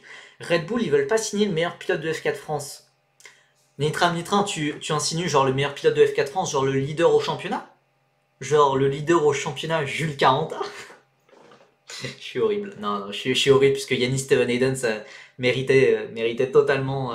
Il a fait un week-end exceptionnel, mais Yannis Steven Hayden, il a déjà 18 ans, il est redoublant. Donc, non, le meilleur niveau. Ah, bon, bah, je me demande de qui tu parles alors. Tu parles de Taito Kato, on a dit. Ouais, Taito Kato, normalement, voilà, de ce que j'ai entendu, Taito Kato, s'il performe à la hauteur de ce que Honda veut, il ira dans l'académie Aston. Il ira dans l'académie Aston. Donc voilà, ça va être à surveiller. Mais d'ailleurs, en parlant de pilote Red Bull Junior, en parlant de nouveaux visages de Red Bull, je pense que c'est la transition et je pense malheureusement qu'on va perdre certains spectateurs, mais qu'on va passer sur la Freca. On va s'approcher petit à petit de la fin du live. Mais on a eu le droit à... ah bon, il y a les fans de Freca qui sont là au rendez-vous, donc ça me rassure. Ah ok, vous attendiez que ça en fait. Donc voilà, il y a eu les premiers tests de Freca. Et il y a des choses intéressantes à dire. Donc c'était les les 2 premiers jours, donc il y en aura 2 autres au Castellet où je serai d'ailleurs sur place, on y reviendra. Il y aura aussi 2 derniers jours à Hockenheim, avant le début de saison sur ce même circuit en Allemagne, début mai. Let's go vive Biron Bagdi. T'aimes bien les nationalités un peu atypiques, hein? Mais malheureusement, Biron Bagdi, il est peut-être pas dans la meilleure. C'est quand les prochains tests, c'est le 16 et 17 avril. Enfin, en tout cas, j'espère que c'est ça, vu que j'ai réservé mon hôtel et mes trains. Donc, j'espère que c'est ça, sinon j'ai l'air un peu con. Ouais, c'est ça, 16-17 avril. Désolé, rien à voir, mais Deligny a reçu quoi au final pour ses bourdes à Barcelone? Eh bien, Enzo... Bah, rien à voir. Bah, si, c'est un pilote fréquent. Enzo Deligny, il a reçu globalement 5 mois de suspension avec sursis. Donc s'il refait une bourde, voilà, il aura 5 mois d'office et peut-être une pénalité supplémentaire. Il a reçu 5 mois avec sursis. Voilà, c'est à la fois léger, c'est à la fois lourd, c'est à la fois... je sais pas trop quoi en penser. Il a quand même été pénalisé dans les faits par ça. Car en fait... l'enquête a été tellement diluée, a tellement traîné en longueur. En fait, tant que l'enquête n'était pas terminée, il n'avait pas le droit de rouler. Et donc, en fait, a priori, la fédération espagnole a fait en sorte de retarder le résultat de l'enquête pour faire en sorte que Enzo ait vraiment des week-ends manqués. Il était censé faire le championnat entier de F4 Emirati, mais il n'a pas pu le faire. Il a été forcé de manquer ses 2 premiers week-ends. Et en vrai, c'est un peu dommage, puisque sans ça, on rappelle qu'au final, donc Enzo a fait les 3 derniers week-ends sur 5, et qu'il a fini 8ème de F4 Emirati, malgré le fait qu'il ait fait une campagne partielle. Il a fait une campagne partielle, et sans ça, s'il avait fait toute la saison, bah c'est sûr qu'il aurait été dans le top 7, voire même dans le top 5, et qu'il aurait eu quelques petits points de super licence en plus, car les points de super licence en F4, c'est pour le top 7, donc c'est anecdotique, hein, mais quand même, voilà, petit regret.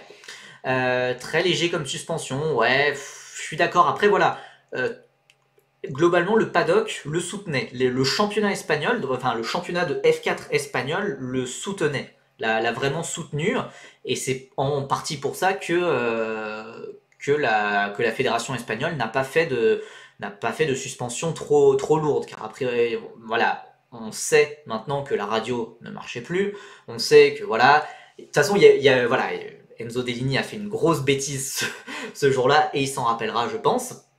Mais vous dites que c'est très léger comme suspension, mais alors qu'est-ce qu'il faut dire de la F4 saoudienne? Je ne sais pas s'il y en a qui suivent la F4 saoudienne, mais au premier week-end, il y a un pilote qui a d'ailleurs roulé contre Deligny lors de cette même course de F4 espagnole, Federico Alrifai, qui a fait pareil.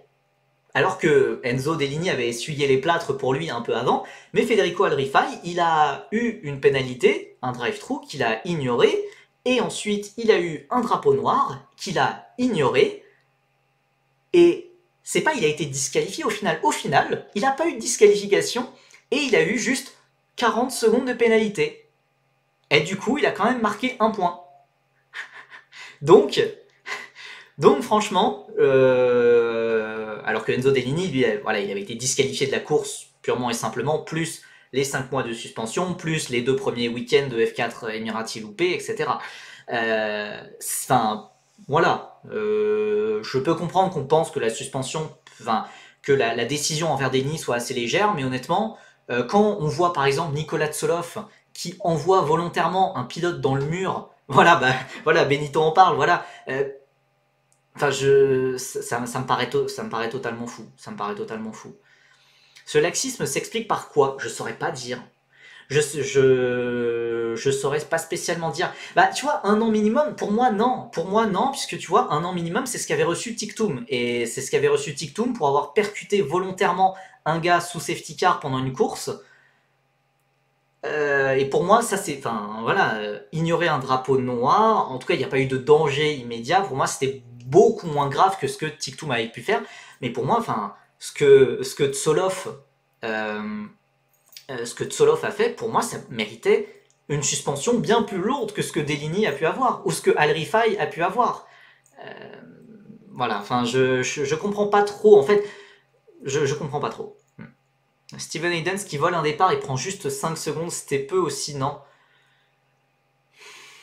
Bah en fait ouais, pour moi c'était peu. C'était peu. Après, j'avoue qu'en regardant le live, personne comprenait puisqu'on avait l'impression qu'il avait pas bougé, sauf qu'il avait bougé en fait avant. Enfin, au niveau du deuxième, entre le deuxième et le troisième feu. Donc voilà. C'est vrai que c'est peu et je saurais pas trop expliquer pourquoi. C'était peut-être qu'il savait qu'il y aurait peut-être une safety car et que ça allait déjà le pénaliser énormément et que en vrai, bah ça se fait pas. Enfin, je sais pas. On sait que je me rappelle notamment d'une course à Spa-Francorchamps où pour avoir fait un dépassement sous drapeau jaune, il y avait eu 30 secondes de pénalité, ou que Evan Gilter, pour un incident de course, s'était pris 30 secondes de pénalité. Je sais pas trop pourquoi il y a cette différence, cette différence de jugement pour des actions pas si graves ou parfois très graves. Ou voilà, je sais, franchement, je saurais pas dire, mais on va dire que oui, les commissaires sont aussi en formation et que voilà, c'est marrant les pénalités en F4, ouais, c'est aléatoire.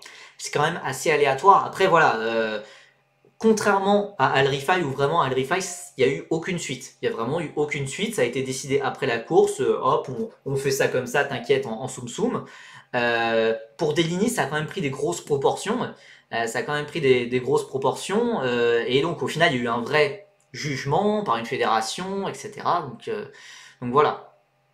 C'est un peu 5 secondes parce qu'il n'a rien gagné. Si tu pars P10, tu démarres au premier feu et que tu doubles tout le monde, là tu auras une infinité de secondes de pénalité.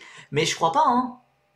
En F4 Emirati, par exemple, on se souvient, en tout cas pour ceux qui se souviennent, Gabriel Stilp, cette année, qui avait pris un énorme faux départ et qui avait juste pris 5 secondes, hein, je crois. Al Rifai qui mène la F4 saoudienne, d'ailleurs, il me semble. Bah ouais. Ouais, donc. Bref. If I speak. If I speak. Homero qui nous dit en parlant de fédération espagnole, il va courir avec cette licence. Non. Non. Comme j'en ai parlé d'ailleurs sur le Discord de Feeder Series, pour l'instant, Enzo Dell'Igny roule sous licence espagnole pour les essais et il le fera pour les essais. Vous n'êtes peut-être pas sans savoir que Enzo Dell'Igny n'a que 15 ans et en fait, pour rouler en FRECA, il a besoin d'une licence internationale. Et la licence internationale, ça ne se donne, en tout cas en France, la FFSA ne donne des licences internationales qu'à des pilotes de plus de 16 ans. Sauf que Enzo a 15 ans. Et que donc du coup, il ne peut pas demander la licence française pour le moment. Donc le 17 avril, donc au prochain anniversaire, au prochain anniversaire, à son anniversaire, donc le 17 avril, le clan Dell'Igny va déposer sa demande de licence à la FFSA, et si tout se passe bien, si c'est accepté, s'il n'y a pas de souci, il roulera bien sous licence française pendant tout le championnat. Donc voilà, normalement, il ne devrait pas y avoir de soucis à ce niveau-là.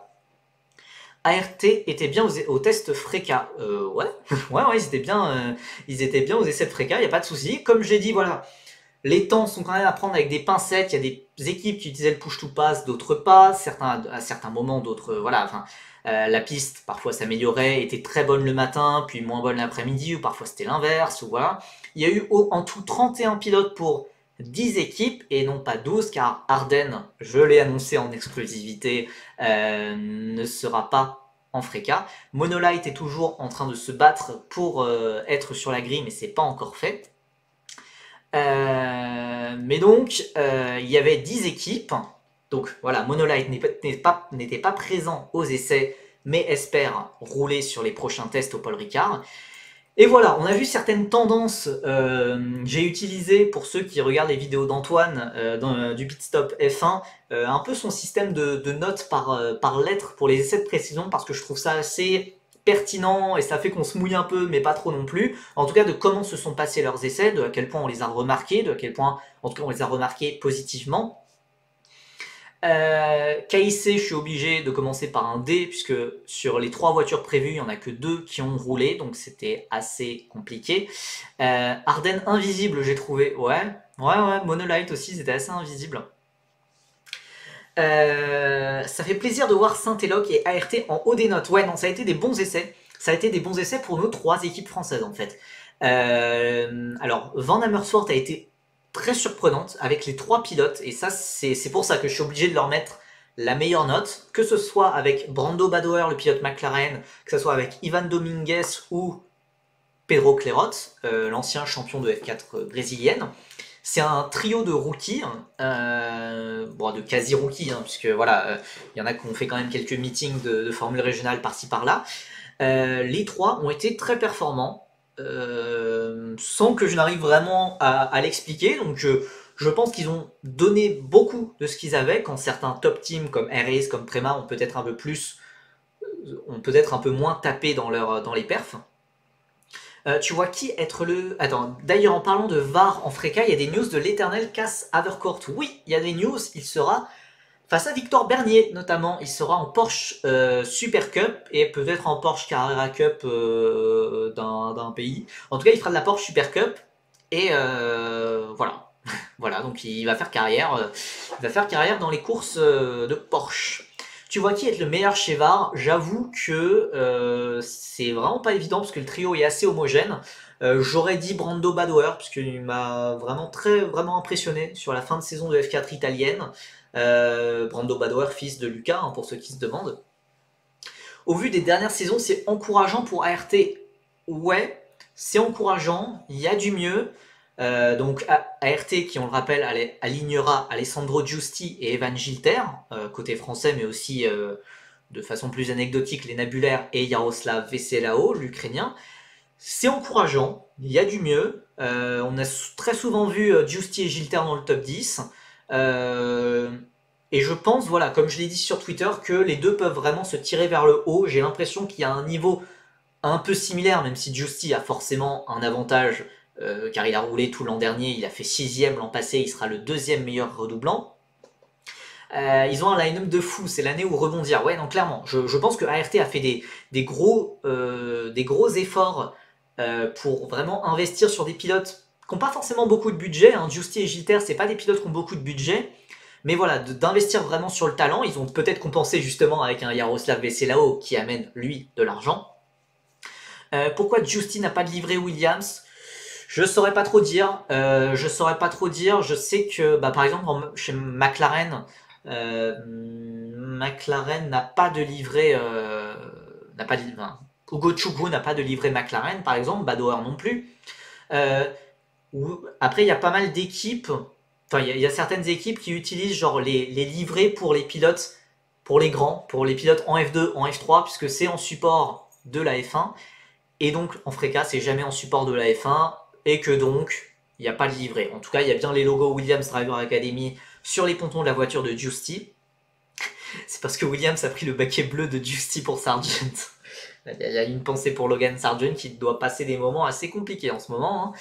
Hein. Donc voilà, en tout cas, ma théorie, c'est que voilà, ils gardent peut-être les livrets pour les grands en F2, en F3. Et il y a moins de visibilité en Freca, donc ils s'embêtent peut-être pas. En tout cas, c'est plus beau que la voiture de Lacorte. J'ai pas mis la voiture de Nicolas Lacorte, pilote italien de Trident, qui a une livrée mi-alpine, mi-Trident. En vrai, moi j'aime bien, hein. Enfin, j'aime bien, enfin, ça change. Ça change, c'est osé. Noël Léon, je crois, avait une livrée Red Bull en Freca. Ouais, Noël Léon avait une livrée Red Bull en Freca et ça sera aussi le cas d'Enzo Dellini. Donc ça, je pense que vraiment c'est vraiment académie dépendant, hein. C'est pas... Perso, j'ai vomi devant. Ah, d'accord. La livrée de Biron Bagdi aux couleurs de Singa, si j'ai bien... ouais, je crois. J'avais pas fait gaffe. T'as une photo de la livrée mi-alpine, mi-trident. Alors, faut que je... Oh, ça va être galère. Ouais, attendez, je vous retrouve ça. Ou si quelqu'un peut trouver un lien dans le chat avant moi, qu'il le fasse. C'est osé. C'est osé, mais en vrai, je sais pas, moi ça me choque pas plus que ça. Ça me choque pas plus que ça, moi perso.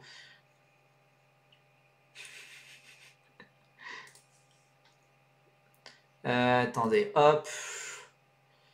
Test 1 Barcelona Wednesday. Attendez, je vais vous la mettre. Je vais vous la mettre. Je vais trouver une bonne photo. Bah voilà, là j'ai une super photo. Non mais. Purée de pommes de terre. Voilà, hop. Voilà, la livrée de Nicolas Lacorte, jeune pilote alpine. C'est coloré, ouais, il y a des bleus différents, il y a des... Je sais pas, moi je sais pas, c'est pas si immonde, non? Ça me choque pas, moi. Ça me choque... Bah, c'est particulier, ouais. Mais ouais, moi ça va, je trouve, hein. Mais j'ai vu que sur le Discord de Feeder Series, ça descendait... Bah, le rose gâche tout encore, bah, ça, je peux être que d'accord. Je peux être que d'accord, évidemment, mais bon, je sais pas, moi j'aime bien. Elle est horrible. Aïe, aïe, aïe. Aïe, aïe, aïe. Elle est pas mal. Ah bah. Bon, en tout cas, ça me rassure que je sois pas le seul à être en mode, bah, pourquoi pas, enfin. Bon, en tout cas, voilà. Pour certaines équipes, on les a pas vues, on les a très peu vues, comme MP, comme Trident, justement. RPM, ça a été très étrange, avec des pilotes en fond de grille, mais aussi, enfin, en fond de, ouais, en dernière partie sur les chronos, et Noah Stromsted, le pilote danois, qui a fait des chronos assez fous, assez sensationnels, et qui a atomisé ses coéquipiers. Chez G4, avec notamment Romain Andriolo, le pilote toulousain, dedans, ça a été bon, ça a été solide, souvent dans le top 15. Ça va être dur de jouer les points quand même, vu la concurrence, mais en vrai, essai honnête, essai plutôt positif. Normalement, Stromstead, c'est sa spécialité le chrono. Ah bah, c'est vrai que c'est le pilote qui a poncé les essais, hein. C'est voilà, c'est un pilote qui a très peu roulé en karting, qui a très peu roulé en course. C'est le gros problème de Stromstead, c'est le rythme de course, hein, on le sait. Jamais rien vu d'aussi bon depuis la défense de TikTok sur Pourchère à Bakou.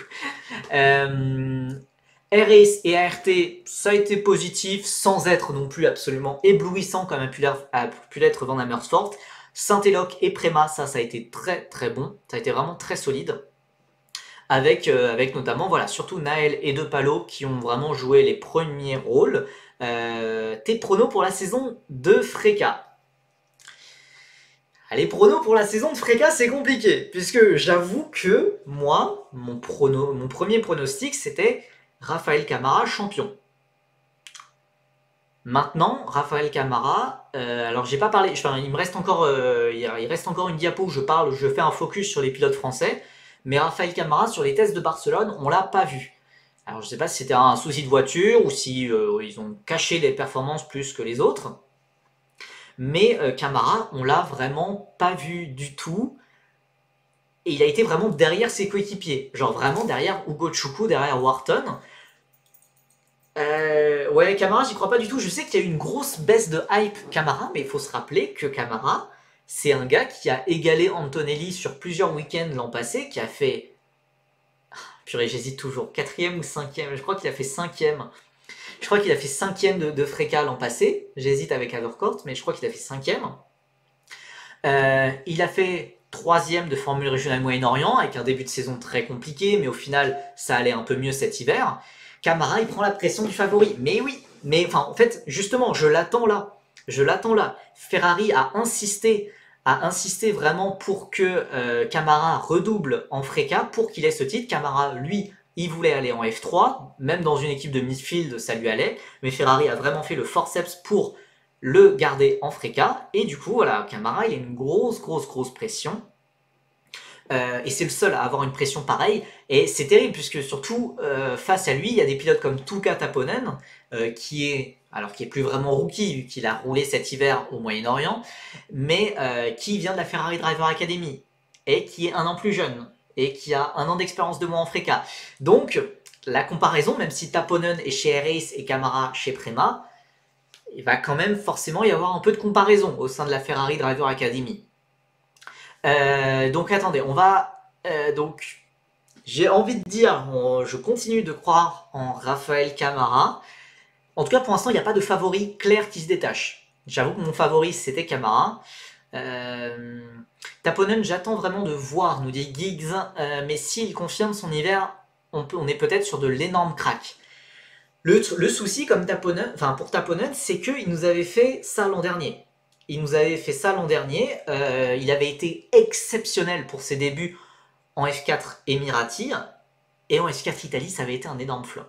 Donc je ne vais pas lui porter la poisse. Et je pense que Taponen, c'est un pilote qui a vraiment tout pour performer, qui potentiellement peut monter un jour en F1. C'est clairement pas impossible, on ne peut pas l'écarter. Donc, en tout cas, c'est l'une de mes curiosités. J'aurais aimé voir Stuka en FRECA plutôt qu'au fond de la F3.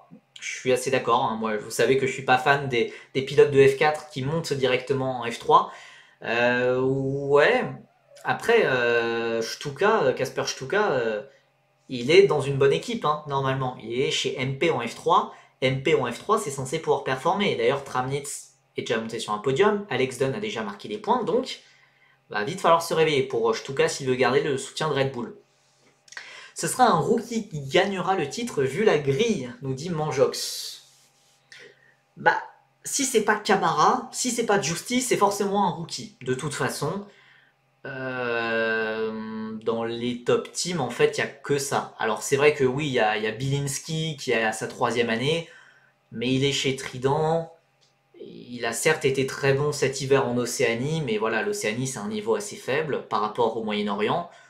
Voilà, en fait, il n'y a que Camara et Justi et une pléthore, une armada, une myriade de rookies derrière qui sont extrêmement talentueux. Et c'est d'ailleurs pour ça, on a un peu ce débat un peu à chaque année de la grille en FRECA, elle est presque aussi bonne que celle de F3. Hein. Quid des MP? Alors les MP, ouais, ça peut être bien, surtout qu'il y a genre Nikita Bedrin. Il y a Nikita Bedrin qui est dedans. Nikita Bedrin qui fera une double campagne avec F3 et FRECA, donc ça va être intéressant. C'est un pilote très très bon, on le sait. Il y a aussi Rinicella, il y a aussi... Les MP, c'est jamais à écarter, hein. Ça peut faire un podium, ça peut faire une victoire de temps en temps. On l'a vu d'ailleurs l'an passé avec Sami Mektounif notamment.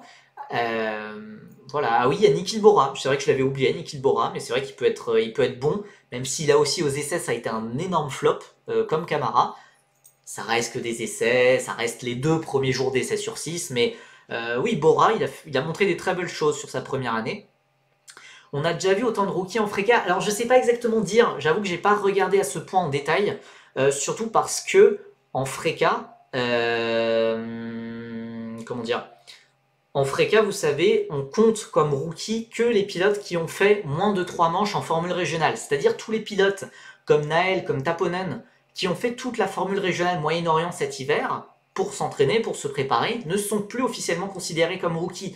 C'est d'ailleurs pour ça que Antonelli, l'an passé, il était à sa première saison de FRECA, mais il n'a pas été champion rookie, puisqu'il avait déjà gagné la formule régionale Moyen-Orient avant. Donc voilà. En vrai, moi je suis plutôt d'accord avec ce statut de rookie, hein, puisque évidemment que Naël est beaucoup plus préparé que Enzo Dellini, si on veut garder un prisme français.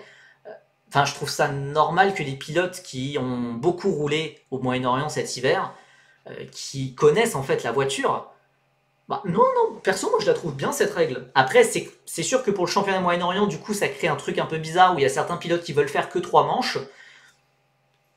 Et pour moi, 3 manches, ça me paraît beaucoup. Il faudrait plutôt abaisser à 1 ou 2, mais Oui, c'est pas le même moteur, c'est pas les mêmes pneus, c'est vrai, mais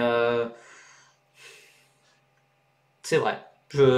C'est vrai, mais quand même, je pense que ça aide beaucoup, hein, clairement. Les pilotes qui n'ont pas eu la chance de faire la Formule régionale Moyen-Orient, pour manque de budget ou pour question d'âge, je pense qu'ils auraient vraiment préféré rouler au Moyen-Orient toute l'année. Dans un monde idéal, ils l'auraient fait. Mais voilà, même comme ça, il y a 13 rookies. Ah ouais, quand même 13 rookies, même avec cette règle des 3 meetings maximum.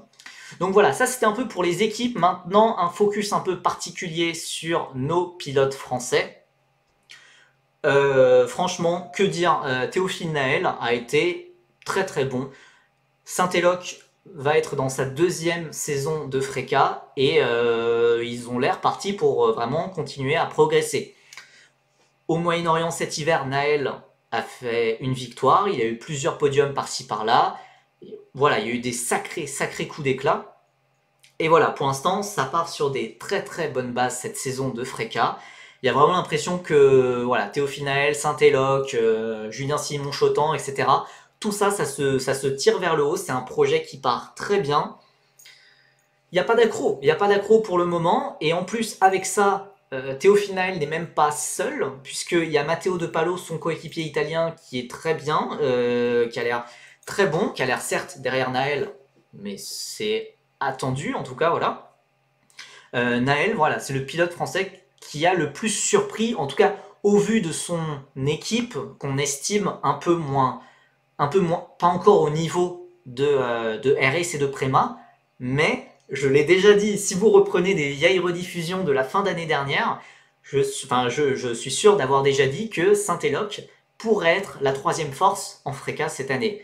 Donc, pour l'instant, ma prédiction, ça part bien, et voilà, je pense que Naël, il va pas être là pour faire de la figuration. Certes, Saint-Éloque a fait genre 9e ou 10e au championnat l'an passé, ça va monter. Ça va monter. Maintenant, jusqu'à où, ça reste à déterminer.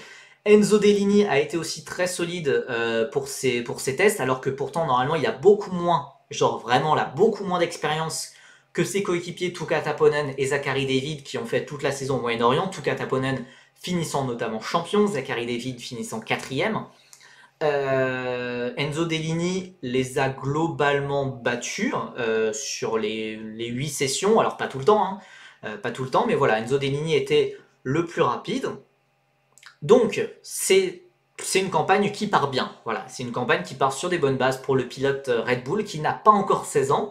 On rappelle que là, voilà, si la saison démarrait maintenant, Dellini pourrait pas rouler, ce qui est quand même, ce qui est quand même assez dingue. Donc voilà, très bon test à Barcelone pour Naël et Dellini. Pour Giusti et Gilter, c'est aussi assez positif. En fait, surtout pour eux, en fait, j'avais assez peur en fait des ART. Les trois voitures, donc les trois RA, c'était assez serré, je trouve, même David.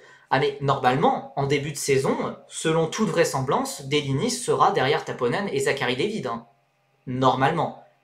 En tout cas, personne lui en voudra d'être derrière Taponen et Zachary David, puisqu'il n'a pas roulé. Il n'a pas roulé, il est le plus jeune de la grille, exactement, vu qu'il n'a pas encore 16 ans. Il n'a pas roulé voilà, au Moyen-Orient, il a beaucoup moins d'expérience que ses deux coéquipiers. Donc voilà. Ah, salut Jérém, merci. On parle de Freca, on n'a pas parlé de Marta Garcia. On n'a pas parlé de Marta Garcia, mais c'est peut-être mieux de ne pas en parler. Mais donc voilà, donc pour Dellini, il faut pas s'attendre à ce qu'il domine ses coéquipiers pour l'instant. Il faut pas s'attendre à ce qu'il domine ses coéquipiers, même si pour l'instant, sur les tests à Barcelone, ça a été globalement le cas. Mais en tout cas, voilà, c'est un trio qui est assez homogène et c'est vrai qu'aucun des pilotes RS n'était largué. On a le sentiment que les trois pilotes sont dans le match et ça c'est très positif pour Enzo Dellini qui a moins d'expérience que ses coéquipiers. Chez ART, on a Giusti et Gilter. Ça a été bon, on n'a pas sauté au plafond non plus, mais voilà, ce qu'il faut pour ART, c'est surtout de régler tout ça. Régler les gros problèmes qu'il y a eu l'an passé, où ils ont été absolument nulle part, même s'il y a eu de l'amélioration en fin d'année avec un ou deux podiums, deux ou trois podiums même, je pense. Et on a l'air d'être sur la bonne voie. On a l'air d'être sur la bonne voie, l'équipe travaille bien. Et j'ai vraiment l'impression que Giusti et Gilter, alors pour l'instant, ça reste sain car on est en début de saison. Mais attention, hein, Giusti c'est censé être le leader d'équipe. Gilter, le jeune rookie, même s'ils ont presque le même âge. Gilter est quelques mois plus jeune que Giusti. Voilà, on va voir comment ça va se passer. On va voir comment ça va se passer la cohabitation entre les deux. Pour l'instant, ça part très bien. Ça part très bien. Les deux sont régulièrement dans le top 10. Voilà, évidemment, les tests, ça fait pas tout, mais les débuts sont bons. Gilter, c'était pas un peu compliqué sur la première journée. J'avais vu une séance où il était au fond. Bah, faut pas voir. Enfin, en fait, j'ai pris des captures d'écran des 8 séances, des résultats des 8 séances. Et il y avait des séances où parfois Gilter était devant Giusti, ou parfois Giusti était devant Gilter, etc.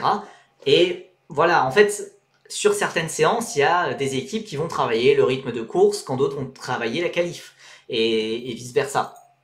Donc, être derrière sur une session, c'est pas grave. En fait, ce qui compte, et ça a été un peu le but de mes notes, c'est de voir un peu par rapport aux coéquipiers, et par rapport aussi à la hiérarchie générale, où se situe le pilote, où se situe l'équipe. Donc Gilter, en étant rookie, lui c'est un vrai rookie, même s'il a fait 2 week-ends de Freca l'an passé,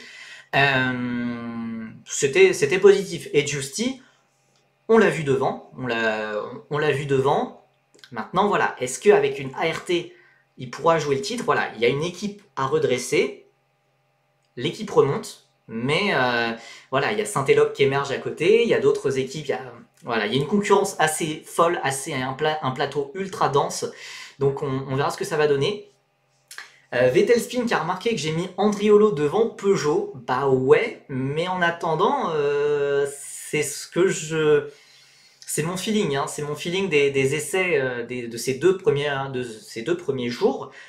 Romain Andriolo a pas été étincelant, mais il a été bon. Il a été bon chez G4 Racing, qui est considéré comme, voilà, comme une équipe milieu de grille, avec laquelle on peut faire des prouesses occasionnellement, comme Giusti l'a montré l'an dernier, mais voilà, normalement, pas une équipe exceptionnelle.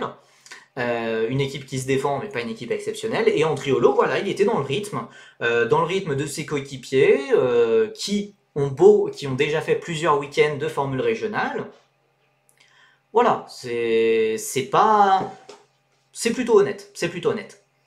Hors sujet, mais Foster, c'est mort de mort? Non, non, pas du tout. Ah, il faut suivre le compte Twitter de Feeder Series. D'ailleurs, c'est même moi qui avais fait le tweet. Mais Monolight, donc la 11e équipe, qui n'était pas présente aux essais à Barcelone, est toujours en bataille pour être sur la grille de Freca. Et s'ils sont sur la grille de Freca, ça sera avec James Headley, le pilote de GB3, et Kevin Foster. Peut-être aussi un autre pilote payant, mais voilà. Kevin Foster est toujours en lutte pour aller en Freca chez Monolight, c'est toujours d'actualité. En vrai, Andriolo devrait battre ses coéquipiers. Lee et Carrasquedo sont largement moins bons sur le papier. Je suis d'accord. Après voilà, pour l'instant ces deux-là, ils ont un avantage au niveau de l'expérience. J'espère qu'Andriolo pourra les battre, mais en attendant, il est déjà dans leur rythme et c'est positif. Maintenant voilà, je vois pas Andriolo au même niveau qu'un Giusti. Maintenant, charge à lui de me donner tort. Je n'espère que être surpris. Et ouais, forcément, j'ai un peu sanctionné Enzo Peugeot avec un C. Monolight, on manque d'argent. Aussi Monolight, prenons Headley et Foster qui sont tous les deux en manque d'argent. Alors, j'ai eu des retours de James Headley, enfin j'ai eu des retours. George Brabner, excellent journaliste de Feeder Series, excellent collègue, a eu des retours de James Headley qui me dit que pour lui, c'est bon.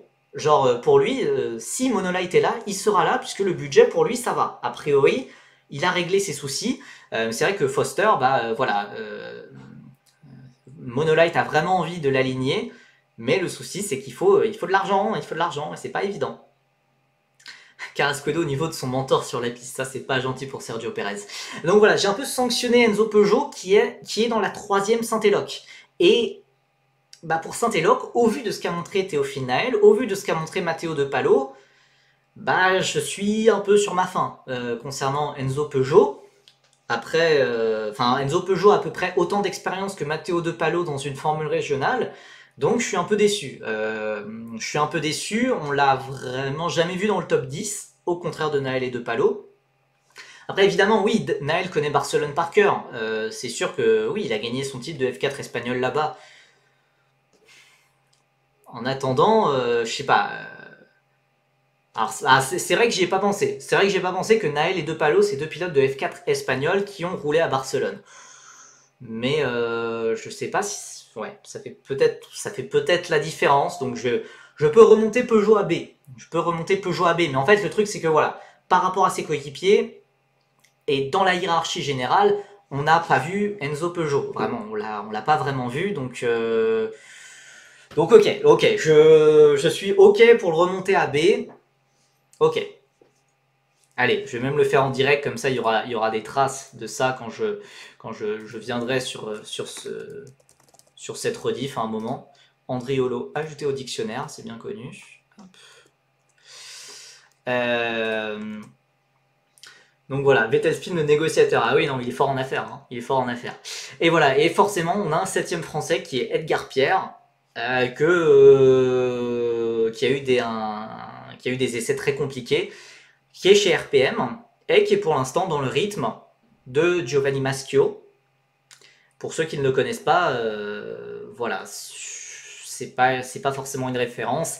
Et Edgar Pierre est censé faire beaucoup mieux que ça. Je pense qu'il est pas, je pense c'est le premier pas content de son rythme, hein, mais voilà, pour l'instant il se bat avec Giovanni Maschio et il est à des années-lumière de Noah Stromstred qui est la première RPM. Donc voilà, va falloir corriger des choses à ce niveau-là.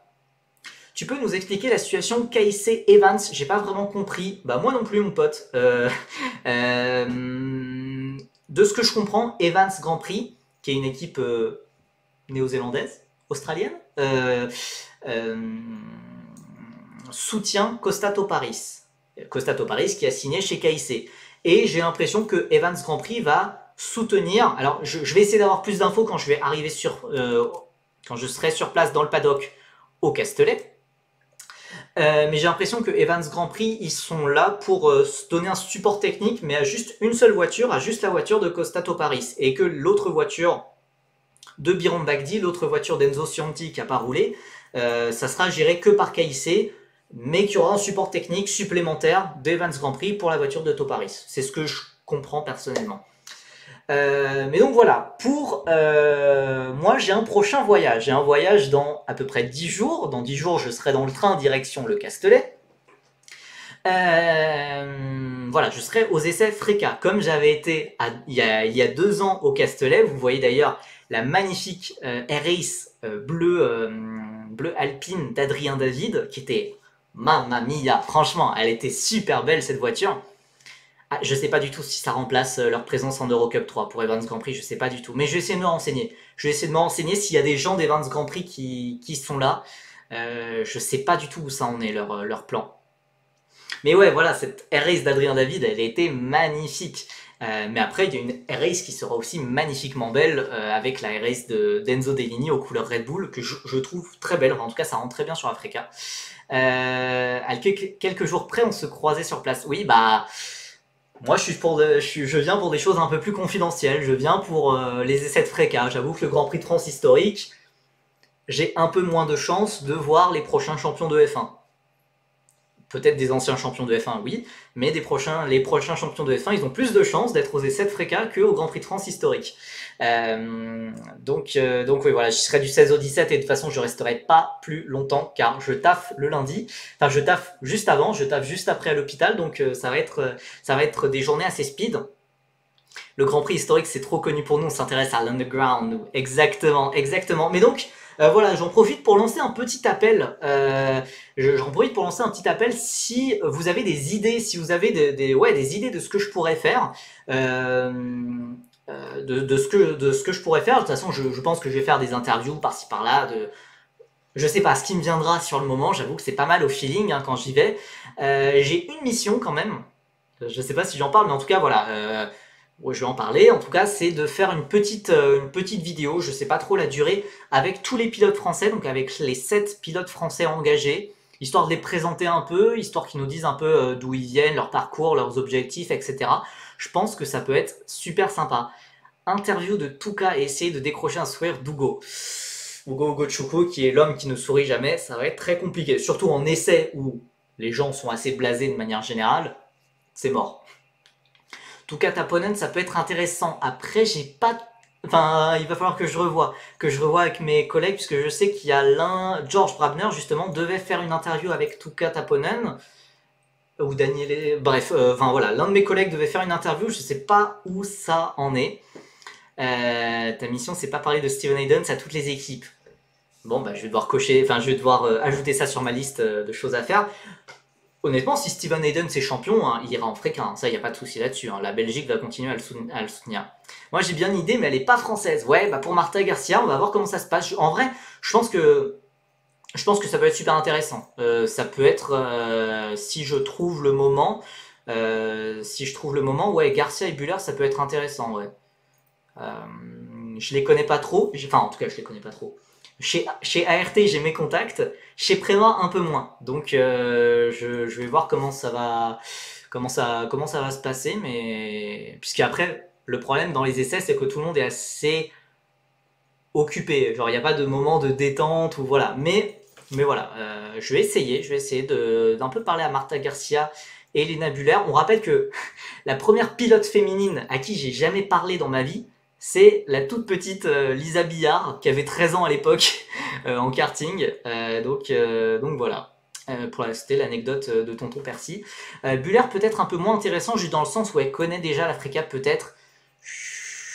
Ouais, mais justement, qu'est-ce que lui a apporté la F1 Academy? Quels vont être ses objectifs? Non, je pense que ça peut être intéressant aussi.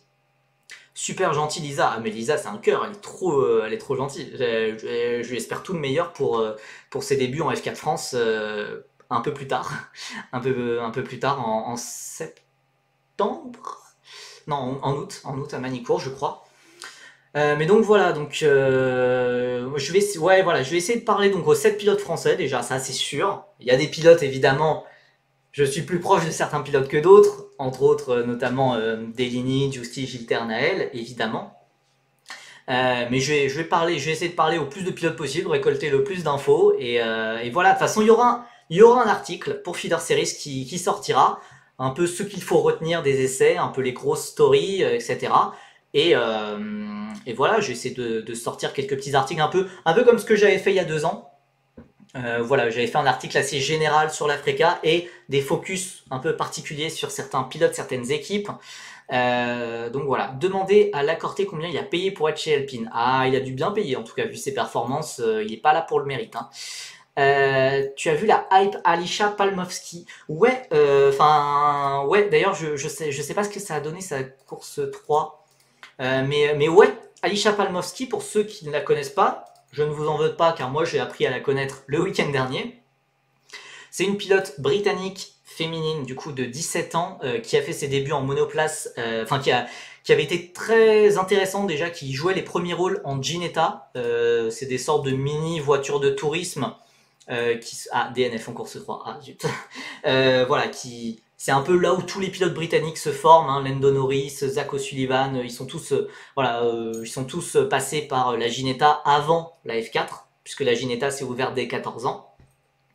Alisha Palmowski, c'est une pilote qui a joué les premiers rôles en Ginetta et qui passe en GB4, qui est un championnat de F4 britannique low cost un peu, et qui a fait sa première victoire, qui était déjà passée à 1/100 de la pole position. C'est pas un championnat super relevé, mais de gagner une course standard, genre sans grille inversée, sans truc comme ça, pour des débuts, ça va être à surveiller. Clairement, il y a vraiment moyen qu'on la voit en F1 Academy ou ailleurs, je sais pas, peut-être en GB3 directement l'an prochain si ça continue comme ça. Mais en tout cas, très très bon début. Première victoire, première course. Donc c'est pas mal tout ça. Écoutez, on se dirige enfin vers la fin de ce live. Je m'attendais absolument pas à ce que le live dure 1h50. Vous êtes des rois, vous êtes des rois, franchement. Merci beaucoup à ceux qu'on follow, merci beaucoup à Homero pour le resub.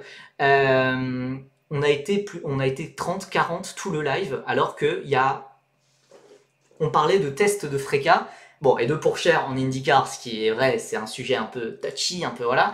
Merci beaucoup d'avoir été aussi nombreux. Je sais pas quand sera le prochain live, puisque comme je vous l'ai dit, les formules de promotion européennes, c'est toujours un peu en hibernation.